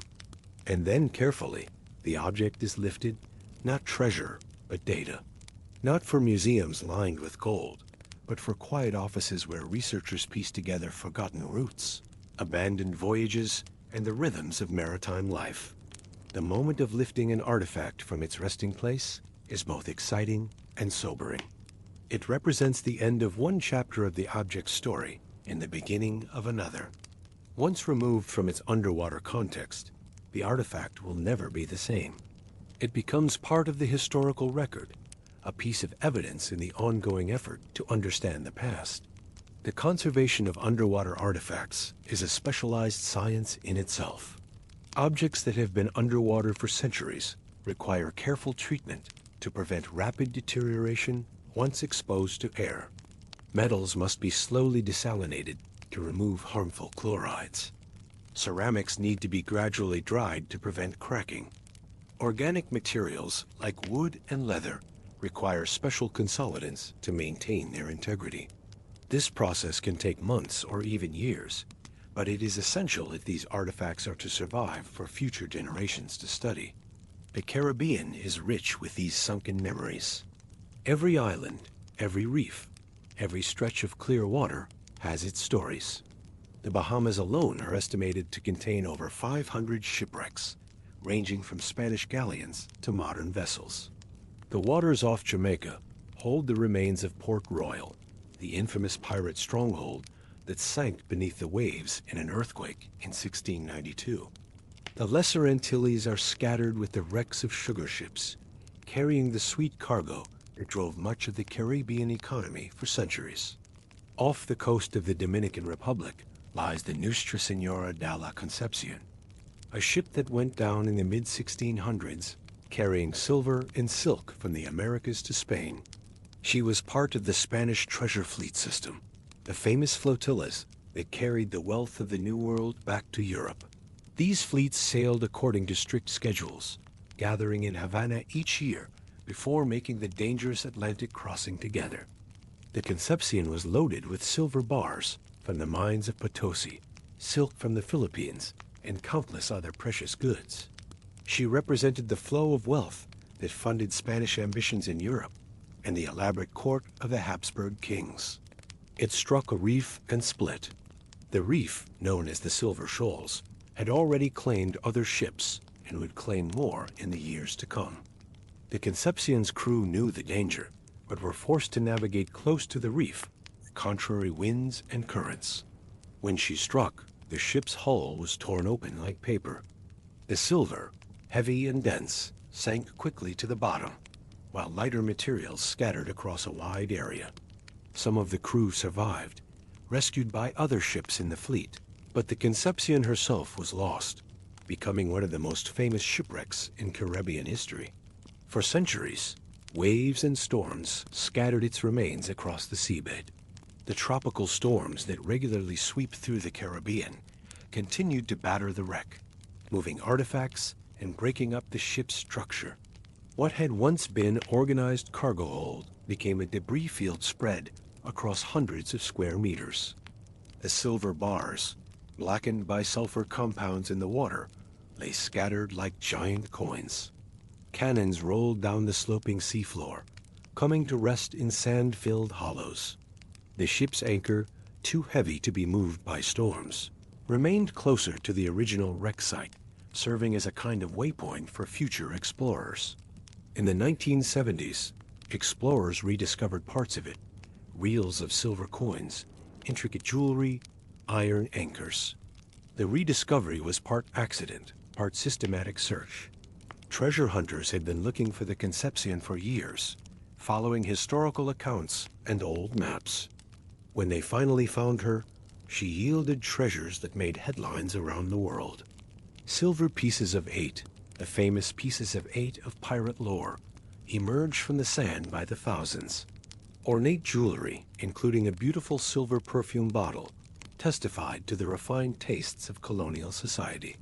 Iron anchors, cannonballs, and navigational instruments told the story of the ship's final voyage. But the real wealth, according to archaeologists, wasn't what could be sold, but what could be studied. The coins helped date the wreck. Each coin bore the marks of the mint where it was struck, the date of its manufacture, and the monogram of the reigning monarch. This information allowed researchers to establish not just when the ship sank, but also the routes by which silver moved from the mines to the mint to the ship. The coins became a kind of monetary fingerprint, connecting the wreck to specific places and times in colonial history. The markings on the ceramics revealed trade routes. Pottery found on the wreck came from Spain, Mexico, and the Philippines, demonstrating the global nature of Spanish colonial commerce.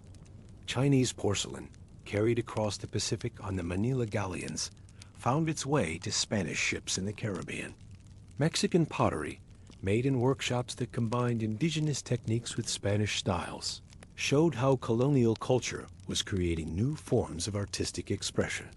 Even the humblest pottery sherds could tell stories about daily life aboard the ship and the complex trading networks that connected 4 continents. Even the way the wood decayed told them something about the climate, the insects, the water. The ship's timbers, when analyzed, revealed information about the forests where the trees grew, the techniques used to shape them, and the conditions under which they decayed.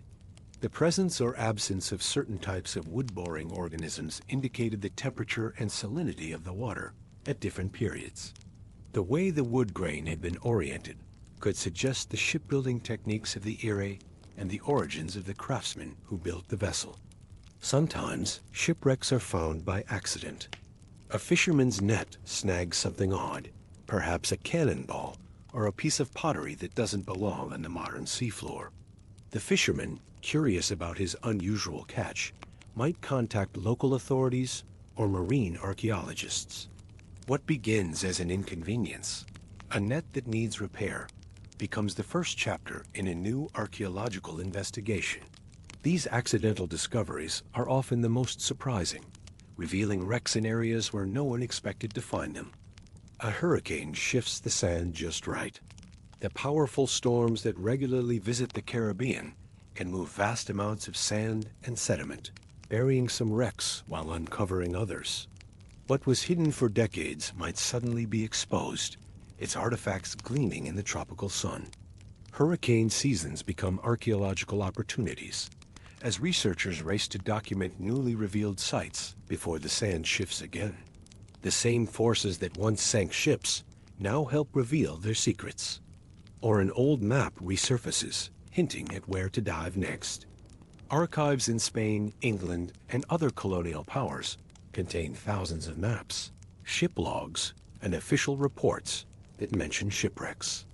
A researcher working in the archive of the Indies in Seville might discover a previously unknown account of a ship's final voyage. Insurance records from Lloyd's of London might contain details about a vessel's cargo and last known position. These documentary discoveries often provide the clues that lead archaeologists to specific dive sites. But more often, finding a wreck takes years of planning, sonar scanning, and educated guesses. Modern archaeological surveys use sophisticated technology to peer beneath the waves. Side-scan sonar can detect the subtle differences in seafloor topography that indicate a wreck site. Magnetometers can locate iron artifacts buried deep in sand. Sub-bottom profilers can show the layers of sediment that have accumulated over time. But all this technology still requires human expertise to interpret the data, to distinguish between natural features and human-made objects, to decide where to dive and what to investigate. The planning process itself is meticulous. Researchers must obtain permits from local governments, arrange for boats and equipment, train dive teams, and establish conservation protocols.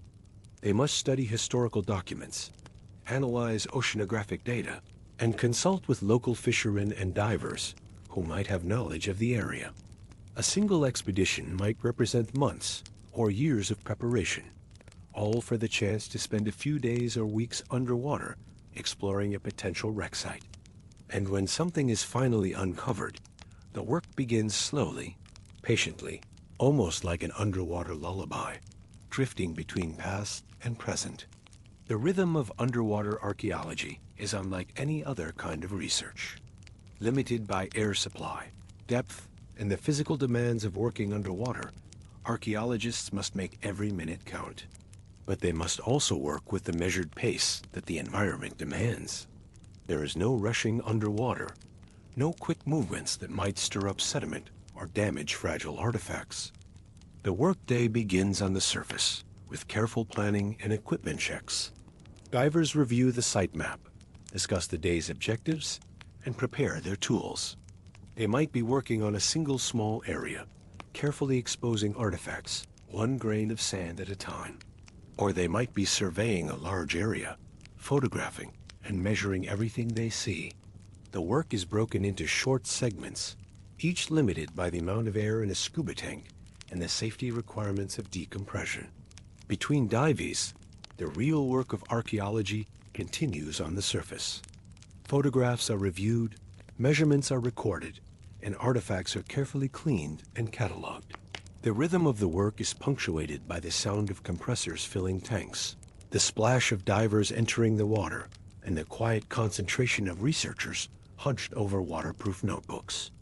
It is a process that requires patience, precision, and a deep respect for the materials being studied. There's something soothing about this kind of discovery. It's not the rush of adventure, but the steady hum of curiosity. Unlike the dramatic portrayals of archaeology in popular media, the real work is quiet and methodical. There are no dramatic revelations, no sudden discoveries that change history overnight. Instead, there is the gradual accumulation of knowledge, the slow process of understanding that comes from careful observation and systematic study. Each artifact adds a small piece to the larger puzzle. Each dive reveals a bit more of the story. The past isn't torn from the earth, but gently asked to rise, one object at a time. This gentle approach is not just methodologically sound, but also ethically important. These wrecks are more than just sources of artifacts. They are archaeological sites that contain irreplaceable information about the past. Once disturbed, they can never be restored to their original state. The archaeologist's job is to extract the maximum amount of information while causing the minimum amount of damage. This requires a delicate balance between the desire to learn and the need to preserve. No drama, no shouting. Just the quiet click of a camera underwater, the soft exhale of a diver's breath, and the slow resurfacing of stories long forgotten. The sounds of underwater archaeology are subtle and rhythmic. The click of an underwater camera is muffled by the water. The steady rhythm of breathing through a regulator provides a meditative backdrop to the work. The gentle swish of fins moving through water, the soft scraping of tools against sand, the muffled conversations between divers through hand signals and written messages on waterproof slates. These are the sounds of discovery, quiet but profound. Even the surfacing at the end of a dive is a kind of transition between worlds. The diver moves slowly upward, watching the colors change as they rise from the blue-green depths to the brighter waters near the surface. The pressure lessens, the sunlight becomes stronger, and suddenly they break through the surface into the world of air and sound and wind. But they carry with them the memories of what they've seen below, the images of artifacts resting on the seafloor, the sense of connection to the past that comes from touching something that hasn't been touched by human hands for centuries. And so, the archaeologists float above time. Their movements measured, their thoughts calm. They work in a kind of suspension, neither fully in the present nor fully in the past, but in a space between where the two worlds meet. The wreck below represents a moment frozen in time, the last minutes of a ship's life preserved in the arrangement of its artifacts. The archaeologist floating above represents the continuing flow of time, the ongoing human effort to understand and preserve the past. This suspension between past and present is one of the most profound aspects of underwater archaeology.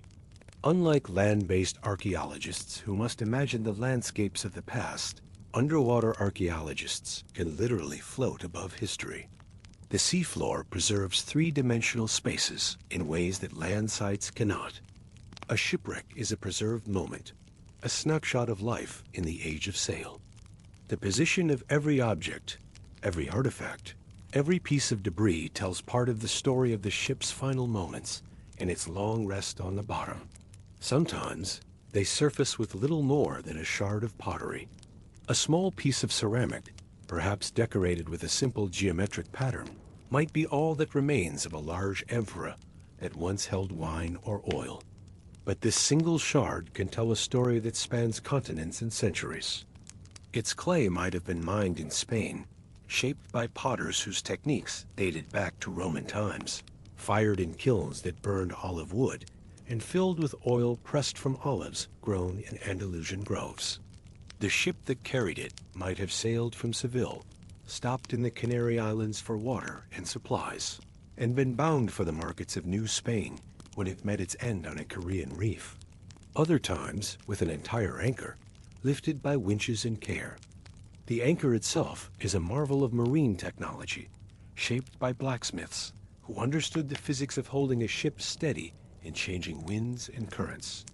Its iron might have been smelted from ore mined in the mountains of northern Spain, transported by mule to coastal forges, and shaped by craftsmen whose skills were passed down through generations. The anchor's size and weight tell us about the ship that carried it, while its design can help date the wreck and identify its nationality.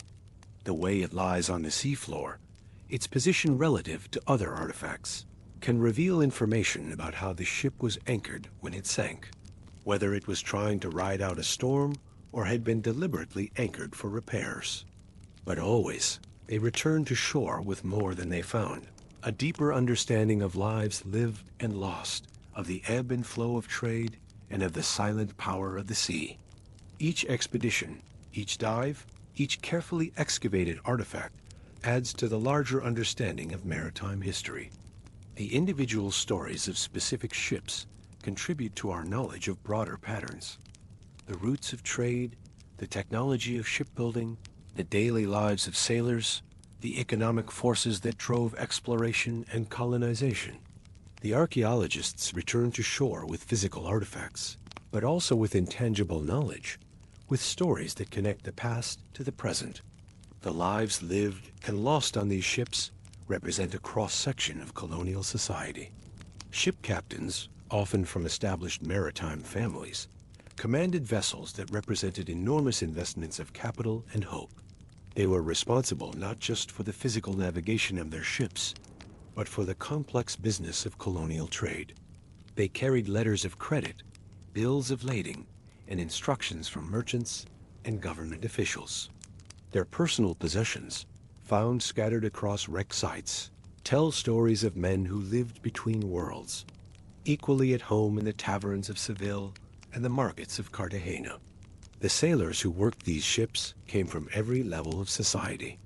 Some were experienced seamen who had made their living on the water since childhood.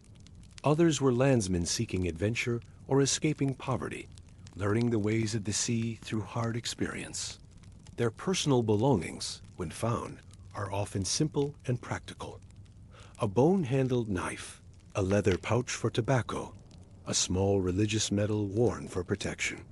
These humble artifacts remind us that the grand narratives of exploration and empire were built on the backs of ordinary men who faced extraordinary dangers for modest wages. The passengers, too, left their mark on these wrecks. Colonial officials traveling to new posts, merchants seeking opportunity in distant markets, families emigrating to the New World, clergy carrying the Christian message to indigenous populations.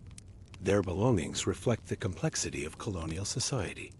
Fine clothing that would have been appropriate for European courts, books that carried European learning to American libraries, musical instruments that brought European melodies to American ears. A gentleman's sword, a lady's fan, a child's toy, all tell stories of people who saw the ocean not as a barrier, but as a bridge to new lives and new opportunities. The ebb and flow of trade revealed in these wrecks shows the complexity of the colonial economy. The Spanish treasure fleets that carried silver from the Americas to Europe were only one part of a vast network of commerce. Ships also carried sugar from the Caribbean plantations, tobacco from Virginia, coffee from Jamaica, and countless other products that fed European markets. The return voyage brought manufactured goods, wine, olive oil, and luxury items to the colonies. This circular flow of goods and wealth created the economic foundation for European colonialism and shaped the development of the Americas. But the wrecks also reveal the darker aspects of this trade. The ships that carried silver to Europe often carried enslaved Africans to the Americas. The same vessels that brought European colonists to new homes also brought chains and shackles for indigenous peoples. The wealth that flowed through these trade routes was built on exploitation and suffering, and the archaeological record preserves evidence of these harsh realities alongside the more glamorous artifacts of colonial life. The silent power of the sea is perhaps the most constant theme in all these stories. The ocean that connected continents and enabled the creation of global empires was also the graveyard of human ambition. The same winds that filled sails and drove ships across thousands of miles of open water could also drive them onto reefs and beaches. The same currents that carried ships quickly to their destinations could also carry them hopelessly off course. The sea was both highway and barrier, both opportunity and danger, both the enabler of dreams and the destroyer of them. The archaeologists who study these wrecks develop a deep respect for the sea and its power. They understand that every dive is a privilege, a chance to visit a world that few people will ever see. They know that the same forces that sank these ships continue to operate, that the coral reefs and sandbars that claimed vessels centuries ago can still be dangerous to modern boats. They work with the understanding that they are temporary visitors to an environment that has its own rules and its own rhythms. The conservation of these sites is an ongoing challenge. Unlike land-based archaeological sites that can be fenced off and protected, shipwrecks are vulnerable to natural forces and human interference. Storms can scatter artifacts that have rested undisturbed for centuries. Coral growth, while beautiful, can obscure important features of a wreck. Treasure hunters, despite legal protections, continue to threaten these sites with their destructive techniques. The archaeologists who study these wrecks must balance the need to extract information with the need to preserve the sites for future generations. The technology used in underwater archaeology continues to evolve. Digital photography and video allow for detailed documentation of sites before they are disturbed. Three-dimensional modeling can create virtual reconstructions of wrecks that allow researchers to study them without repeated dives. Geographic information systems can map the distribution of artifacts with unprecedented precision. Remotely operated vehicles can explore deep water sites that would be dangerous or impossible for human divers to reach. But all this technology still requires human expertise and judgment to be effective. Stories told by these wrecks are still being written. New discoveries continue to revise our understanding of colonial history. The analysis of artifacts using new scientific techniques reveals information that previous generations of archaeologists could never have imagined. Isotope analysis can determine where metal objects were made. Genetic analysis of wood can identify the forests where ship timbers grew. Computer modeling can reconstruct the final moments of a ship's life based on the distribution of its wreckage. The Caribbean continues to yield its secrets slowly. One wreck at a time, one artifact at a time, one story at a time. The waters that once carried the wealth of empires now serve as a vast underwater museum, preserving the material culture of the Age of Sail. The reefs that once threatened sailing ships now protect their remains from the more destructive forces of the open ocean. The same tropical storms that once drove ships to their doom now occasionally reveal new sights by shifting the sands that have covered them for centuries. As we prepare to leave these underwater archives, these silent libraries of the sea, we carry with us not just the knowledge of specific ships and their fates, but a deeper understanding of the human relationship with the ocean. These wrecks remind us that the sea has always been both pathway and barrier, both opportunity and danger.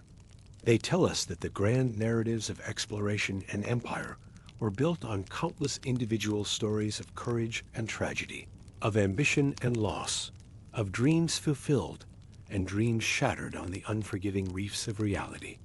Now, as we step away from the gentle hush of the ocean floor, we move toward a very different setting.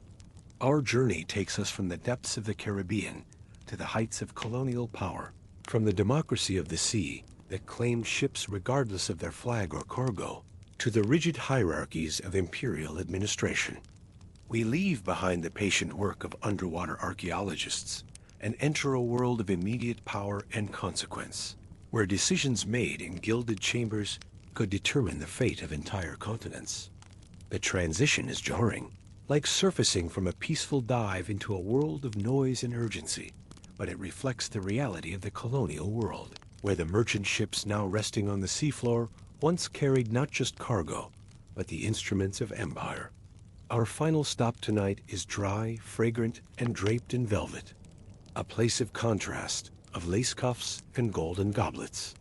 of letters sealed with wax and decisions that shaped empires.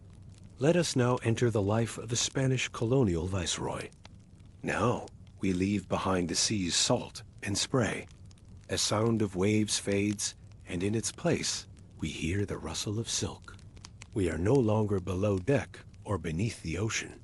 We are in a grand residence, high-ceilinged, shaded from the sun, and cooled by polished stone floors. The scent of incense and imported spices floats in the air. A servant pours thick chocolate into a porcelain cup, steam curling upward like a ribbon. This is the world of a Spanish colonial viceroy. Listen to the morning sounds. The soft whisper of slippers against marble, the gentle clink of silver spoons stirring chocolate, the rustle of parchment being unfolded with careful hands. These are not the harsh sounds of the sea. These are the orchestrated murmurs of power at its most refined. The viceroy rises not to the cry of gulls or the crack of sails, but to the delicate chime of a bell held by a servant who has waited perfectly still for the precise moment when His Excellency's breathing shifts from sleep to wakefulness. The bedchamber itself tells a story of empire. Tapestries woven in Toledo hang beside mirrors framed in silver, pulled from the mines of Potosi. The bed, carved from mahogany that grew in the forests of New Granada, is draped with silk that traveled from Manila across the Pacific, then overland to Acapulco, then across the Atlantic to Seville, before finally returning to the Americas in the hold of a treasure fleet. Every object in this room has crossed oceans, changed hands, and accumulated stories. The viceroy sleeps surrounded by the spoils of global trade, wrapped in the tangible proof of Spanish dominion over sea and land. But morning brings duty, and duty requires transformation.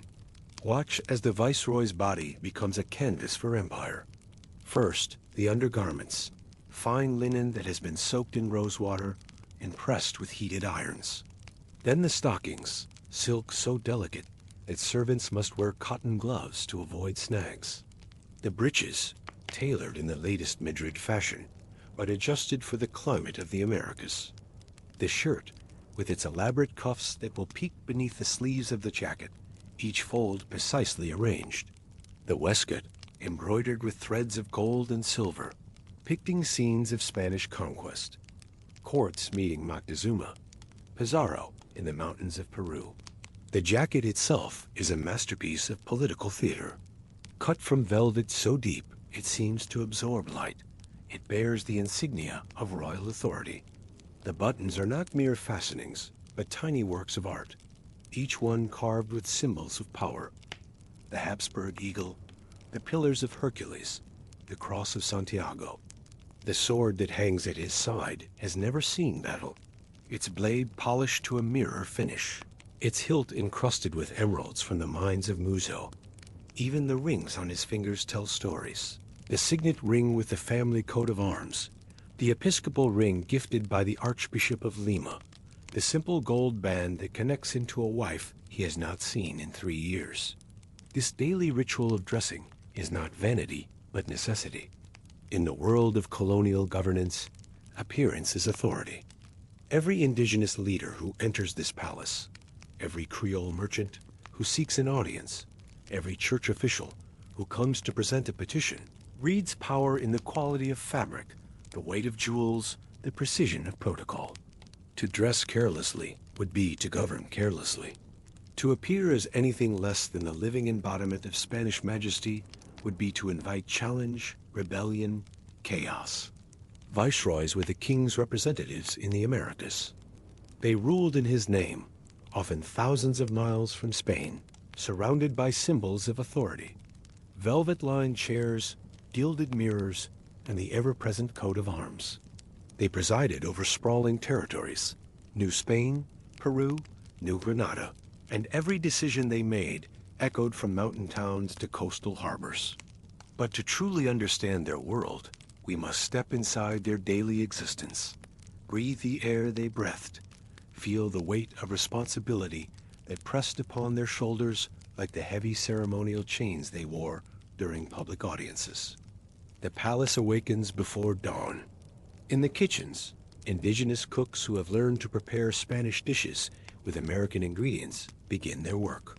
They grind cacao beans imported from Venezuela, mixing them with sugar from the Caribbean and vanilla from the forests of Veracruz. They prepare chocolate thick enough to coat a spoon, flavored with cinnamon from Ceylon and cardamom from the Indies. The breakfast table will feature bread baked from wheat flour shipped from Spain, but spread with honey collected from hives tended by mestizo beekeepers in the valleys surrounding the capital. In the laundry rooms, servants wash and press the endless array of linens required for viceregal life. Tablecloths embroidered with the royal arms, napkins edged with lace from Flanders, bedsheets perfumed with sachets of lavender and orange blossom. Water for washing comes from mountain springs, carried in clay vessels by indigenous porters who make the journey twice daily. The soap comes from Castile, scented with oils extracted from flowers that grow only in the gardens of Seville. The stables house horses bred from Andalusian stock, their coats groomed to gleaming perfection. The carriages are works of art, painted with scenes of Spanish victory and lined with leather softer than human skin. Even the wheels are rimmed with silver, because nothing in the Viceroy's world can be merely functional. Everything must proclaim the glory of Spain, the legitimacy of colonial rule, the divine right of kings made manifest in the Americas. Yet life in a Viceroy's court was not only about power, it was about presentation.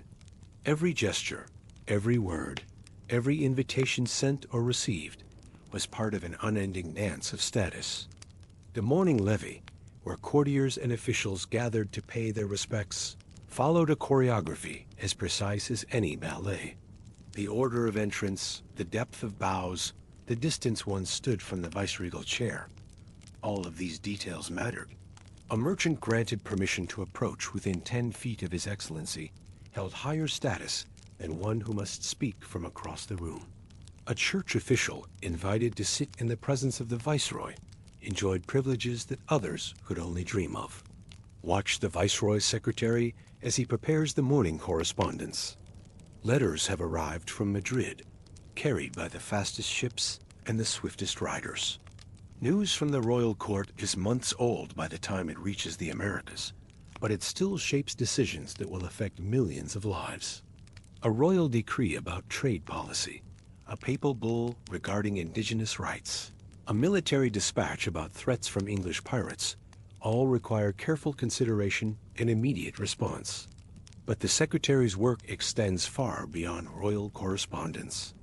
Local officials send daily reports, the silver output from the mines of Zacatecas, the progress of cathedral construction in Puebla, complaints about smuggling along the Caribbean coast, indigenous leaders petition for relief from tribute obligations.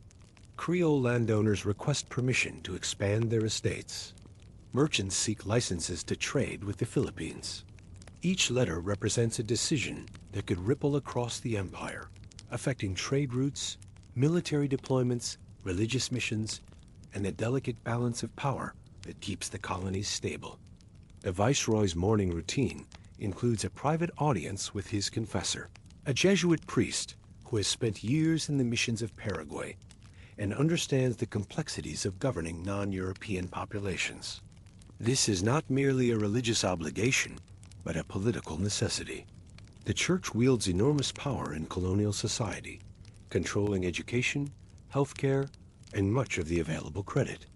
A viceroy who loses the support of the religious establishment will find his authority undermined at every turn.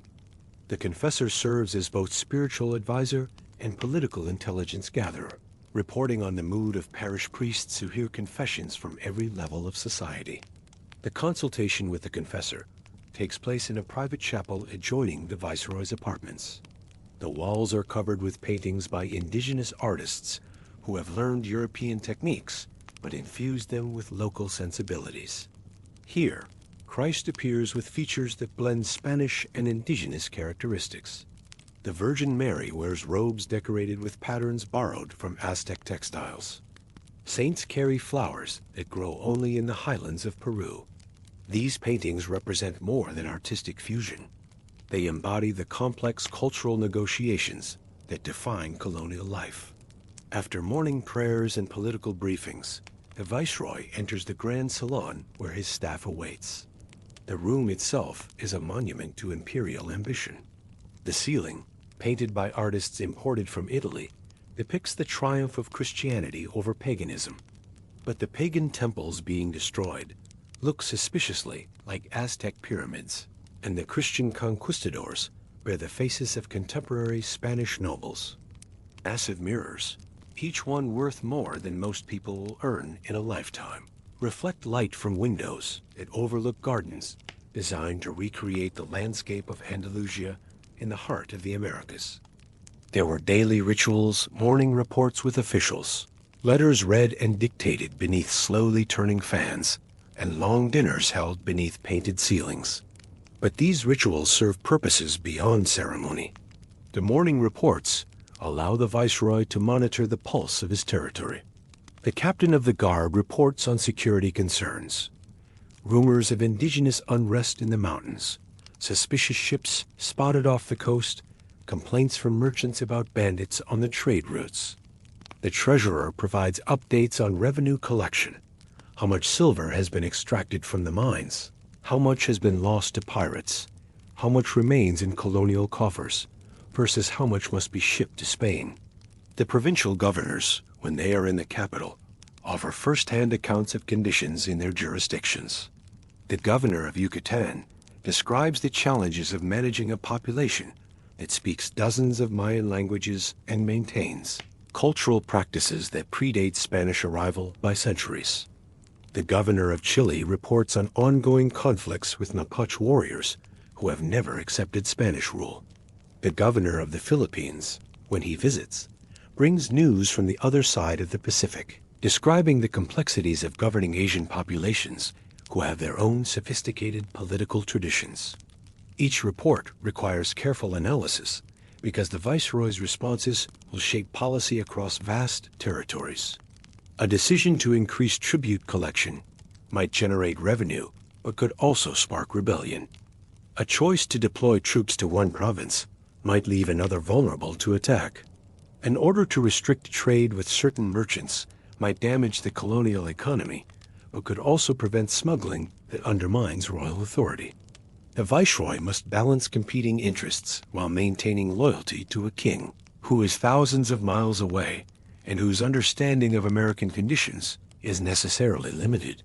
The process of dictating correspondence is itself a performance of power. The Viceroy never writes his own letters. That would be beneath his dignity. Instead, he paces behind his secretary, speaking in measured tones while the scribe captures his words in elegant script.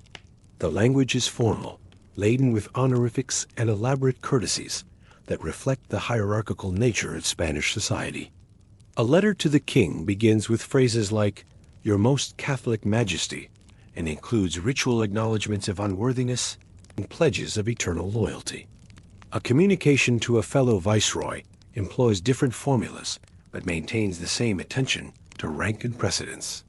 Letters to subordinate officials carry subtle messages about favor and displeasure.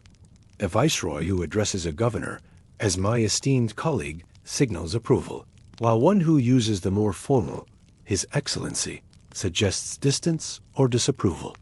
The inclusion or omission of certain courtesies can make or break careers. A Creole administrator who receives a letter signed with the Viceroy's full title enjoys enhanced status among his peers. One whose correspondence is signed by a secretary understands that he has fallen from grace. The morning's dictation might include responses to dozens of petitions. A group of indigenous leaders from Oaxaca requests permission to rebuild a church destroyed by earthquake. Their petition has been written by a Spanish priest who understands the proper forms, but the underlying message reflects genuine community needs.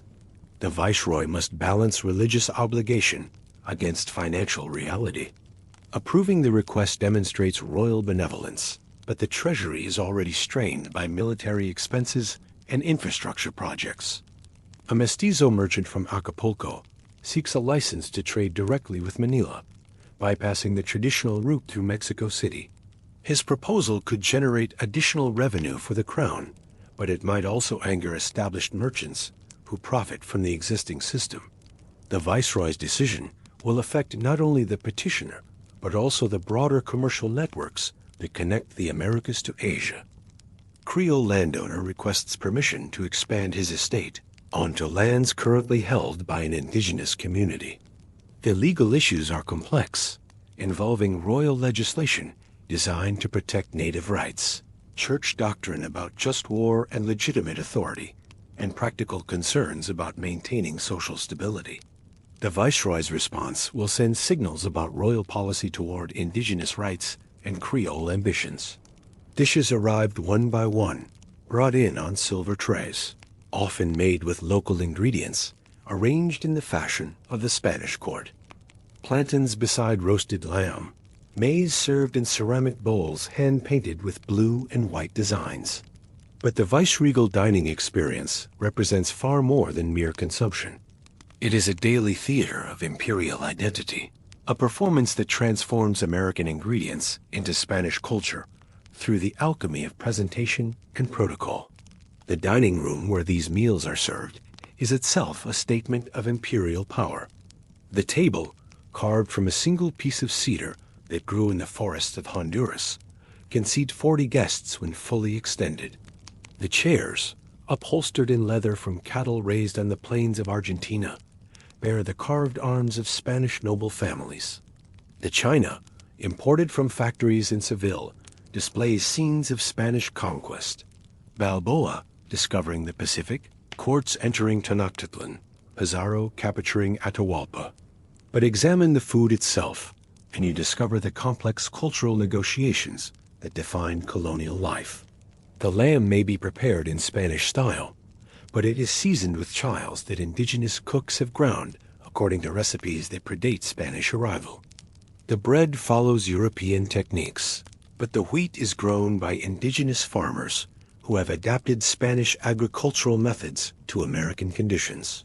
The wine comes from vineyards established by Spanish colonists, but the grapes are tended by workers whose ancestors made fermented beverages from agave and corn. Even the serving rituals blend traditions. Spanish protocol dictates the order in which dishes are presented and the hierarchy of seating that determines who eats what. But the servants who carry out these rituals are primarily indigenous and mestizo, people who have learned European customs while maintaining their own understanding of hospitality and hierarchy. The result is a performance that appears Spanish on the surface, but contains subtle indigenous influences in timing, gesture, and presentation. Consider the chocolate service that accompanies many meals. The cacao itself is indigenous to the Americas, unknown in Europe before Spanish conquest. But the preparation follows Spanish customs. The chocolate is heated in silver pots, whisked to a froth with wooden implements, and served in porcelain cups imported from China via the Manila Galleon trade. Sugar from Caribbean plantations, worked by African slaves, sweetens the beverage. Vanilla from Mexican orchards adds flavor. The spoon used to stir the chocolate is made from silver extracted from Bolivian mines by indigenous laborers working under the Miga system. Every sip of chocolate thus embodies the global networks that sustained Spanish Empire. American plants, Asian ceramics, African labor, European techniques, and indigenous knowledge combine to create a beverage that represents imperial power through cultural fusion. The viceroy who drinks this chocolate participates in a ritual that connects him to every corner of the Spanish Empire, while simultaneously marking his distance from the laborers whose work makes his luxury possible. The guest list for viceregal dinners reflects the complex social hierarchies of colonial society. The highest-ranking Spanish officials sit closest to the viceroy: the captain general, the royal treasurer, the chief justice of the audiencia. Church officials occupy positions of honor: the archbishop, the heads of major religious orders, the Inquisition's representatives. Wealthy Creole merchants and landowners receive invitations that recognize their economic importance while maintaining their social inferiority to Spanish-born officials. Indigenous nobles, The descendants of pre-conquest rulers who have accepted Spanish authority occasionally receive invitations to formal dinners. These events are carefully choreographed to demonstrate the benefits of collaboration with Spanish rule. The indigenous guests wear European clothing, eat with European utensils, and participate in European conversation. Their presence at the Viceroy's table sends a message to other indigenous leaders about the rewards of accommodation and the possibilities of social advancement within the colonial system. But beneath the surface courtesy, tensions simmer. The Creole landowner who smiles and toasts the Viceroy's health may privately resent the taxes that drain wealth from his estates to support Spanish military adventures in Europe. The indigenous noble who dines on European delicacies remembers stories his grandmother told about life before conquest, when his ancestors ruled without reference to distant kings or foreign gods. The Spanish official who appears to welcome American guests may harbor doubts about their loyalty and ambitions. The Viceroy's clothing alone might take half an hour to don, layered with lace, embroidery, and carefully tied sashes. Jewels adorned buttons and sword hilts. Rings marked family history. Nothing was rushed. Life moved slowly, deliberately. Even punishment and politics unfolded in soft tones and folded notes. This deliberate pace serves multiple purposes. It demonstrates that the Viceroy is above the mundane concerns that drive ordinary people to haste. It provides time for careful consideration of complex decisions. And it creates an atmosphere of majesty that reinforces the legitimacy of Spanish rule. The morning dressing ritual involves multiple servants, each with specialized responsibilities. The valet who handles the undergarments has different duties from the one who manages the outer clothing. The servant who arranges the jewelry follows protocols that have been refined over decades of viceregal service. The attendant who maintains the wigs understands the political significance of different hairstyles for different occasions. Every aspect of the Viceroy's appearance conveys messages about royal authority, personal dignity, and imperial power. Consider the rings alone. The signet ring bears the Viceroy's family coat of arms, connecting him to ancestral traditions that stretch back to medieval Spain. The episcopal ring, a gift from the Archbishop, symbolizes the alliance between royal and religious authority that legitimizes Spanish rule in the Americas. The wedding ring connects him to a wife who may be thousands of miles away, maintaining family alliances that support his political position. The ruby ring inherited from his predecessor creates continuity between different viceregal administrations. Each piece of jewelry tells a story and sends a message. The emerald brooch fastened to his hat contains stones from the mines of Colombia, demonstrating Spanish control over American resources. The gold chain across his chest displays workmanship from the Guild of Silversmiths in Lima, showing royal support for colonial artisans. The pearl buttons on his sleeves come from oyster beds in the Caribbean, evidence of Spanish dominion over maritime territories. But the most significant element of viceregal dress is the ceremonial sword. This weapon, as mentioned, has never seen battle, but it carries enormous symbolic weight.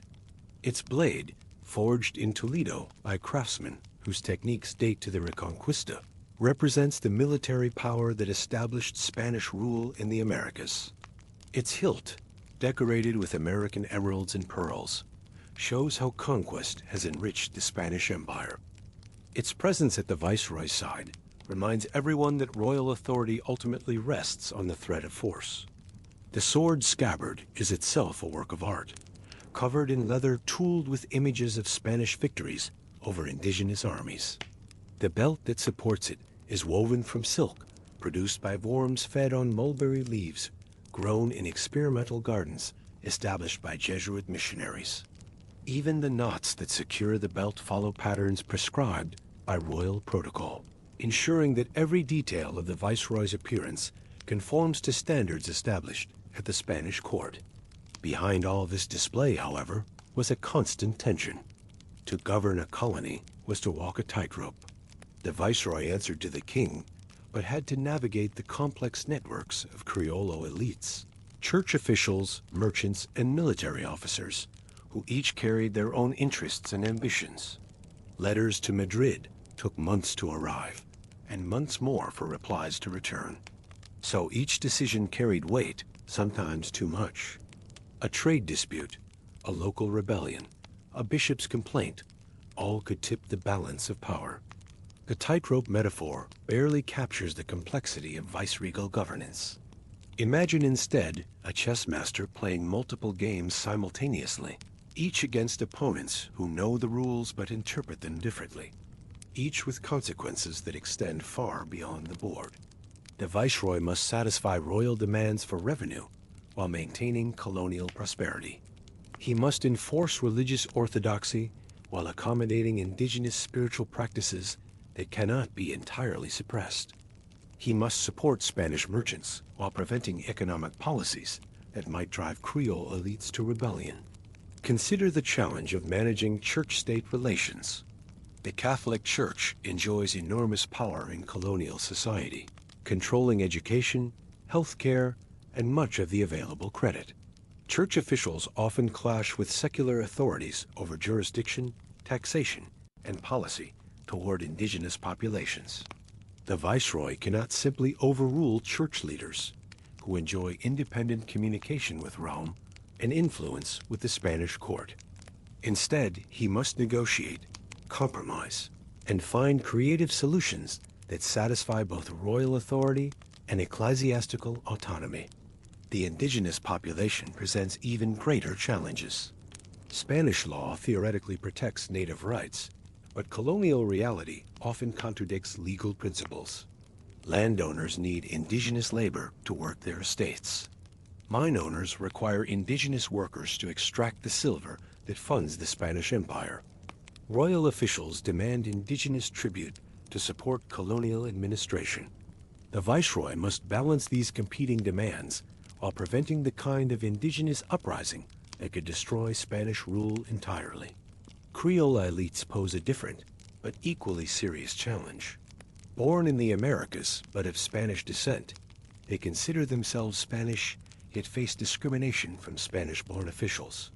They control much of the colonial economy, but resent taxation that drains American wealth to support European wars. They accept Spanish rule, but increasingly question why Americans should be governed by people who have never seen the Americas and cannot understand American conditions. Military officers add another layer of complexity. The colonial army includes Spanish-born officers who see American service as a stepping stone to better positions in Europe, Creole officers who resent being passed over for promotion, and indigenous and mestizo soldiers whose loyalty depends on regular pay and fair treatment.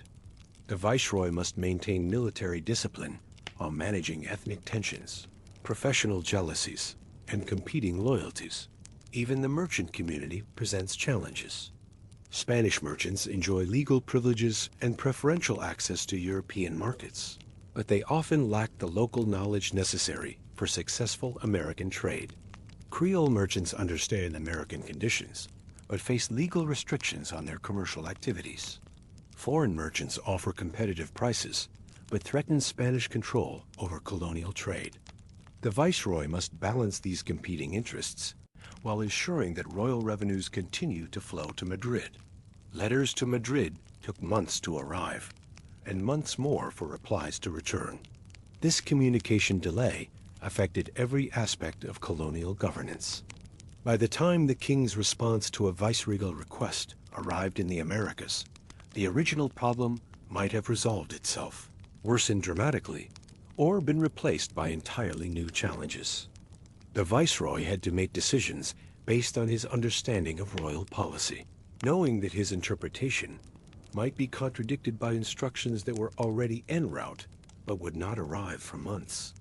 The uncertainty created by communication delays encouraged a peculiar form of bureaucratic creativity. Viceroys learned to write letters that could be interpreted multiple ways, depending on how circumstances developed. They developed techniques for implementing policies gradually, so that adjustments could be made as new instructions arrived from Spain. They cultivated networks of unofficial advisors who could provide information about European developments before official news reached the Americas. The physical challenges of transatlantic communication also created opportunities for creative interpretation of royal instructions. Letters lost in shipwrecks could not be obeyed. Documents damaged by salt water might be read to support the Viceroy's preferred policies. Instructions that arrived during crisis could be deemed unsuitable for immediate implementation. Skillful Viceroys learned to use communication difficulties as tools for maintaining flexibility in colonial governance. But the isolation also created psychological pressures. Every decision made without royal approval carried the risk of later repudiation. Policies that seemed wise in American contexts might appear misguided when viewed from Madrid. The Viceroy who acted decisively to address colonial problems might find himself recalled in disgrace if his solutions contradicted royal intentions. The result was a constant tension between the need for decisive action and the fear of exceeding royal authority. There was also the matter of distance, not just physical, but emotional. Many viceroys felt the ache of separation from their homeland, from their family, from the court politics they once knew. They were surrounded by wealth, yet often lonely. They read poetry to pass the hours. They commissioned music to feel connected to the world they had left behind. And they hosted salons where art, conversation, and performance blurred together under flickering candlelight. The emotional toll of viceregal service is rarely discussed in official histories, but private letters reveal the depth of personal sacrifice required by colonial governance. Viceroys often served terms of 6 to 8 years, during which they might receive news of family deaths, political changes, or personal disasters without being able to respond immediately. The viceroy who learned that his eldest son had died in a duel in Madrid could not return to Spain for the funeral. The viceroy whose wife fell ill in Seville could not visit her bedside. These personal sacrifices were expected, even celebrated, as evidence of dedication to royal service. But they created profound emotional challenges for individuals who had been raised in the intimate, family-centered culture of Spanish nobility. Letters between viceroys and their families reveal the pain of separation, the difficulty of maintaining relationships across vast distances, and the struggle to balance public duty with private affection. Poetry provided one form of emotional outlet. Many viceroys were accomplished writers who used literary pursuits to process their experiences and maintain connections to European intellectual life. They wrote sonnets about American landscapes, comparing the mountains of Peru to the hills of Castile, finding in literary tradition a bridge between their past and present lives. They composed elegies for friends who had died while they were away, using formal verse to express grief that could not be displayed publicly. Music offered another refuge. Viceroys commissioned works from colonial composers who blended European techniques with American influences. They maintained private orchestras staffed by musicians trained in European conservatories, but familiar with indigenous musical traditions. The evening concerts held in viceregal palaces featured European instruments playing American melodies, creating a unique musical culture that reflected the complex cultural negotiations of colonial life. The salons deserve special attention as spaces where emotional, intellectual, and political life intersected. These evening gatherings brought together the cultural elite of colonial society: poets, musicians, philosophers, scientists, and artists. Conversations ranged across literature, natural history, theology, and politics, providing intellectual stimulation that helped combat the isolation of colonial life. But the salons also served political purposes. They allowed the viceroy to gauge the mood of colonial intellectuals, to test policy ideas in informal settings, and to build personal relationships that could support his administration. A Creole poet who enjoyed access to viceregal salons might be more likely to support royal policies in his published works. A scientist who received viceregal patronage might be willing to provide information about colonial resources and conditions. The topics discussed in these salons reflected the unique intellectual environment of colonial America. European visitors described debates about the nature of American civilization, the effects of climate on human development, and the relationship between indigenous knowledge and European science. Colonial intellectuals grappled with questions that had no clear answers. Were Americans inherently different from Europeans? Could indigenous peoples be fully integrated into Christian civilization? What did the discovery of the Americas mean for traditional European understanding of geography, history, and human nature? These discussions often touched on sensitive political topics. The role of Spain in America, the rights of indigenous peoples, the future of colonial society. All of these subjects required careful handling in the presence of royal representatives. But the salon format allowed for exploration of controversial ideas in ways that formal political discourse could not accommodate. A comment made during a literary discussion might convey political criticism that could not be expressed directly. A philosophical observation might suggest policy alternatives without explicitly challenging royal authority. The Viceroy's household was a small city of its own. There were pages and clerks, cooks and footmen, tutors and guards.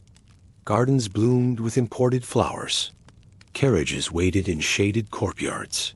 The air buzzed not with hardship, but with the careful orchestration of appearances.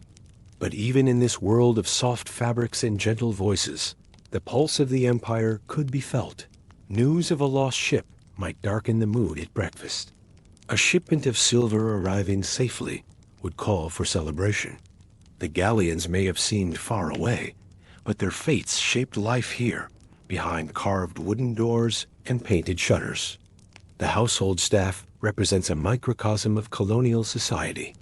The upper servants, those who interact directly with the Viceroy and his family, are typically Spanish or Creole, people whose education and cultural background allow them to understand European customs and expectations.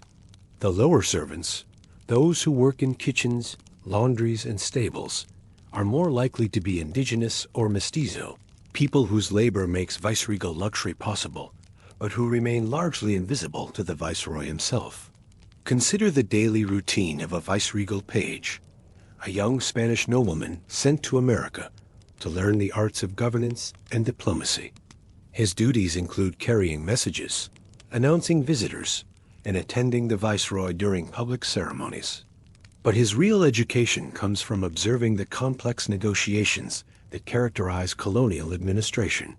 He learns how to read the subtle signals that indicate favor or displeasure, how to navigate the competing loyalties that divide colonial society, and how to balance European identity with American residence. The clerks who manage viceregal correspondence represent another layer of colonial society. These men, typically Creole or Spanish, have received classical educations that prepare them for careers in law, administration, or the church. They understand Latin, speak indigenous languages, and possess the cultural knowledge necessary to translate between European and American contexts. Their work involves not just copying letters, but interpreting the cultural and political nuances that shape communication between different levels of colonial society. The cooks and kitchen staff face the daily challenge of creating European cuisine using American ingredients and techniques.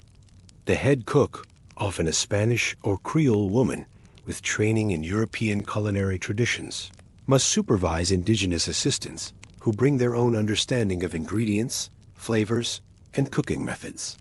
The result is a fusion cuisine that appears European, but incorporates indigenous techniques and American ingredients in ways that create entirely new flavors and presentations. The guards who protect the viceregal residence represent the military dimension of colonial rule. These soldiers, drawn from various ethnic backgrounds, must maintain discipline while serving in a context where traditional military hierarchies intersect with racial and cultural differences. Spanish-born officers command Creole sergeants who supervise indigenous and mestizo soldiers.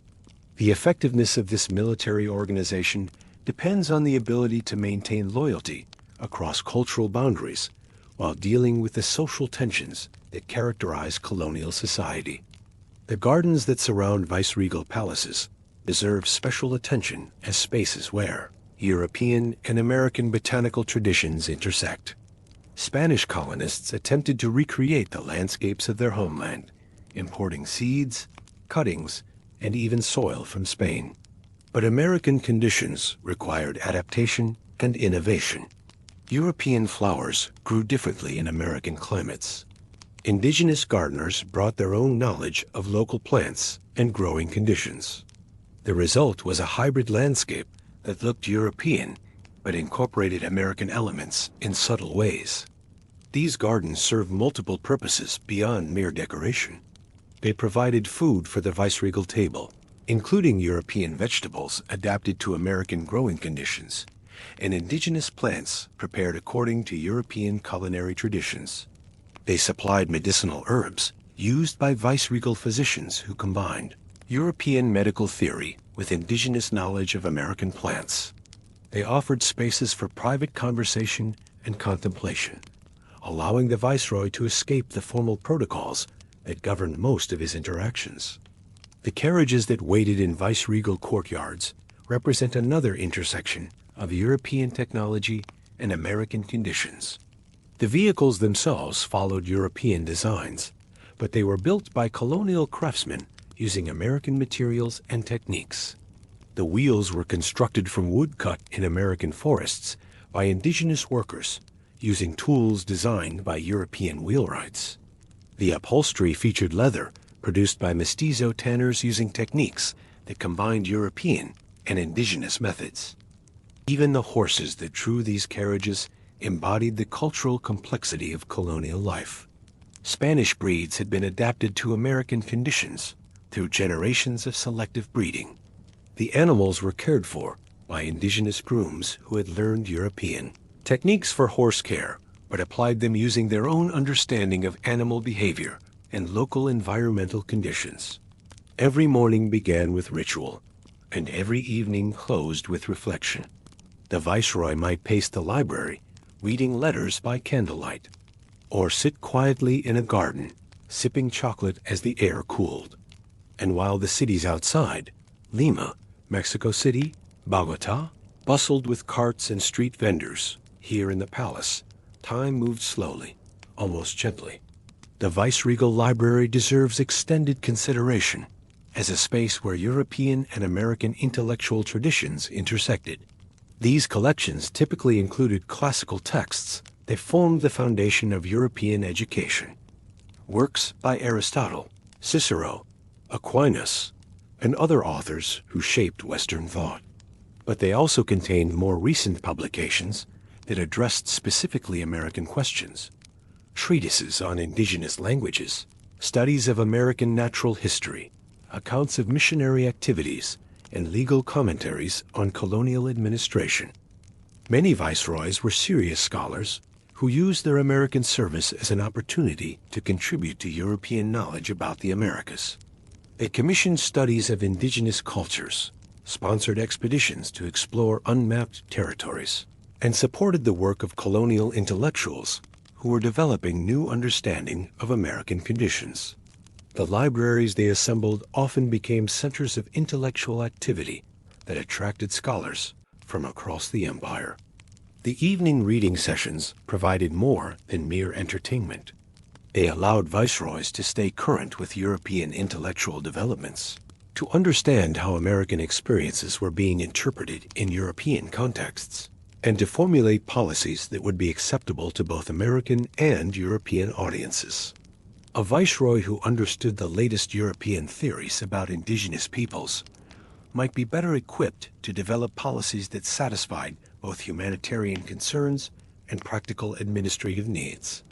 The letters that occupied so much of the viceroy's evening attention represented more than mere administrative correspondence. They were the primary means by which colonial experiences were communicated to European authorities, and the main channel through which European policies were adapted to American conditions. A viceroy who could write effectively Who could explain American conditions in terms that Europeans could understand? Who could defend controversial decisions using arguments that would resonate with royal advisors? Enjoyed significant advantages in managing his colonial responsibilities. But letter writing also required careful attention to the political implications of every word and phrase. A description of indigenous peoples that seemed sympathetic might be interpreted as criticism of Spanish colonial policy. An account of Creole loyalty that seemed enthusiastic might be read as evidence of dangerous American independence. A report on economic conditions that appeared optimistic might be seen as justification for increased taxation. Every letter thus required careful consideration of multiple audiences and potential interpretations. The garden settings, where viceroys often spent their evening hours, provided a physical environment that encouraged contemplation and reflection. Unlike the formal reception rooms where official business was conducted, the gardens offered spaces for informal thought and private decision-making. The viceroy, who sat among flowers imported from Spain, listening to fountains that recreated the sounds of Andalusian courtyards, could temporarily escape the immediate pressures of colonial administration and consider the broader implications of his policies and decisions. These gardens also served as sites for informal diplomatic encounters. A conversation between the viceroy and a Creole leader that took place during an evening stroll might accomplish more than a formal audience conducted in the palace's reception rooms. The relaxed atmosphere of the garden setting allowed for more honest communication and creative problem-solving than the rigid protocols of official meetings typically permitted. There is a peculiar softness to this world, a quiet luxury built on systems that were far from gentle. The gold in the goblets came from mines deep in the Andes. The spices were carried by hands blistered from ropes. The peace of the viceroy's evenings rested on the constant labor of others. It is a contrast that defines the colonial world. Silk over iron, calm over chaos, refinement layered on top of raw extraction. This paradox lies at the heart of understanding colonial society. The viceregal palace represents the pinnacle of colonial refinement. Yet every element of its luxury depends on systems of extraction and exploitation that extend across continents and touch millions of lives. The silver candlesticks that illuminate evening meals were forged from ore extracted by indigenous miners working in conditions that would horrify European observers. The silk tapestries that decorate palace walls were woven by Chinese artisans whose labor was purchased with silver extracted from American mines. The African slaves who worked Caribbean sugar plantations that sweetened viceregal chocolate never saw the palace as their labor helped to sustain. The viceroy himself occupied a unique position within these systems of exploitation. He was not their creator. Spanish colonial institutions had developed over centuries and reflected policies made in Madrid by people who had never seen the Americas. But he was their most visible representative and the person most responsible for their daily operation. Every decision he made about labor policy, taxation, or resource extraction affected thousands of lives. Yet he remained insulated from the direct consequences of his choices by the palace walls that surrounded him. Consider the morning routine of silver accounting that occupied several hours of each day.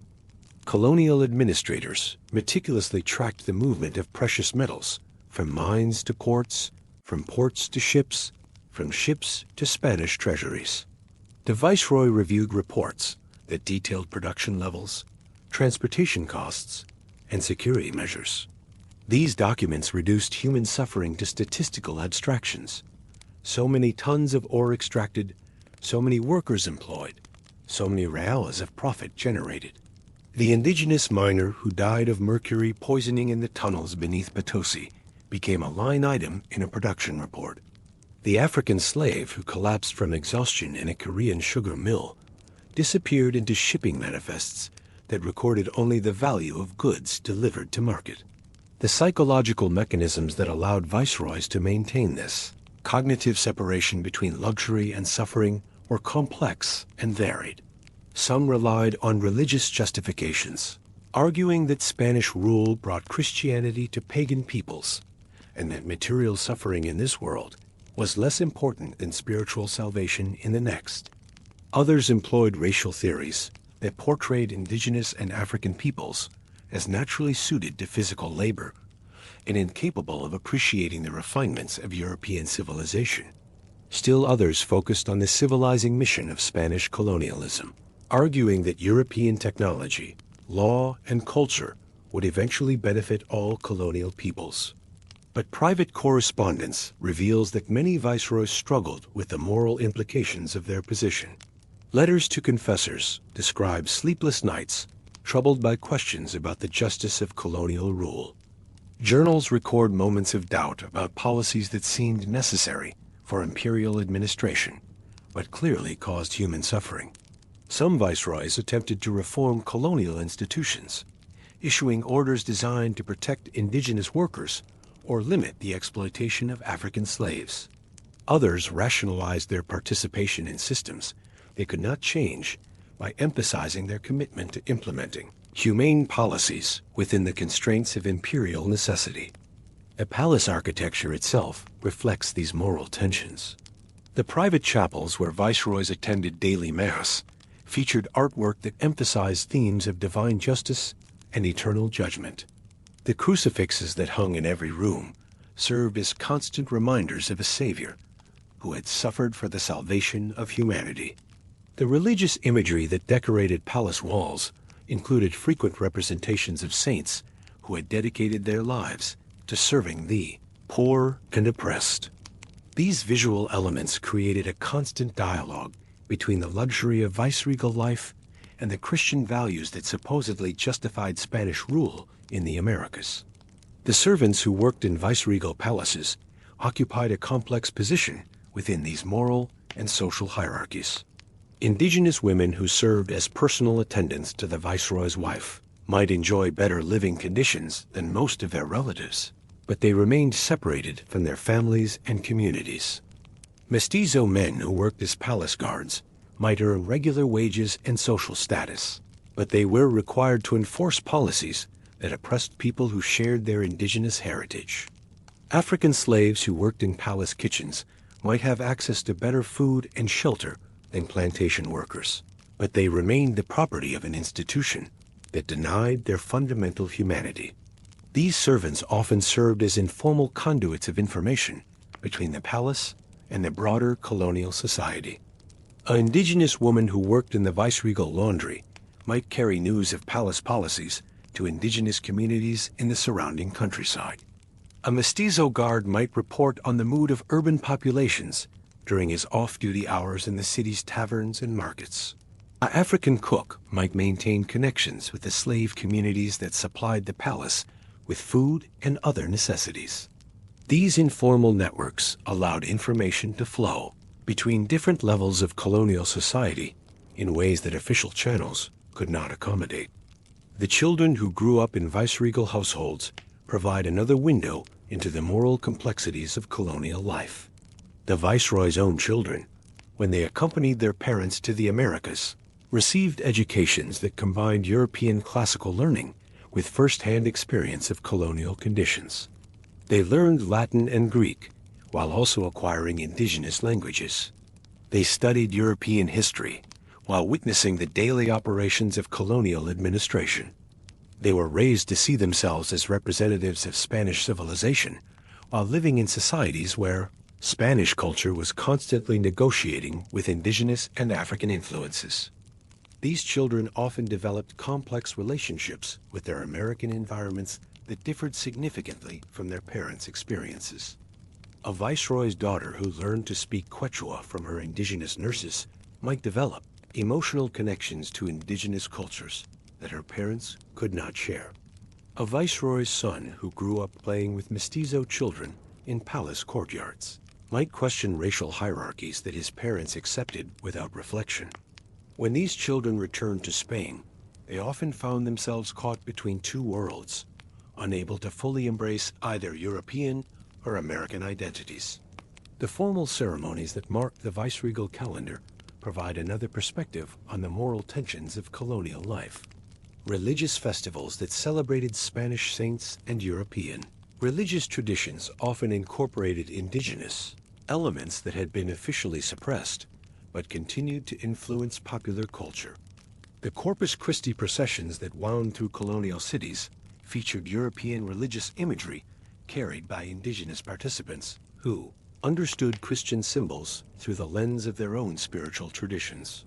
These events demonstrated the complexity of cultural negotiation in colonial societies, where official policies of religious and cultural transformation coexisted with persistent indigenous and African influences.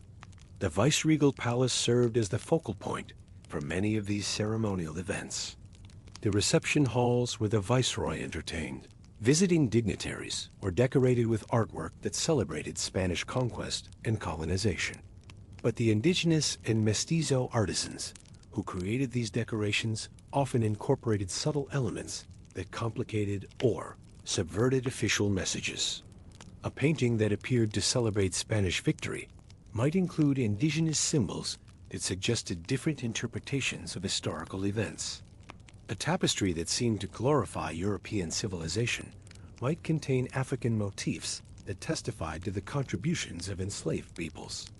The music performed at viceregal ceremonies illustrates these same cultural negotiations. European composers working in the Americas adapted their techniques to incorporate indigenous instruments and musical traditions. The resulting compositions satisfied European aesthetic standards while creating new forms of expression that reflected American experiences. Indigenous and mestizo musicians who performed at palace events brought their own interpretations to European musical traditions, creating subtle but significant modifications that reflected their cultural backgrounds and personal experiences.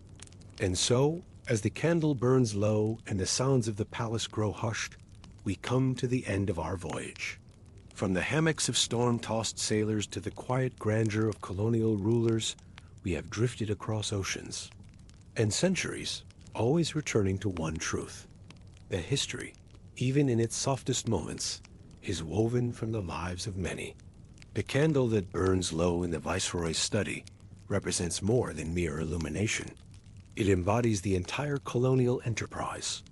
The wax comes from bees introduced to the Americas by Spanish colonists. The wick is woven from cotton grown by indigenous farmers. The flame itself burns with the light of European technology adapted to American conditions. Even this simple object tells a story of cultural contact, economic exploitation, and technological adaptation that spans continents and affects countless lives.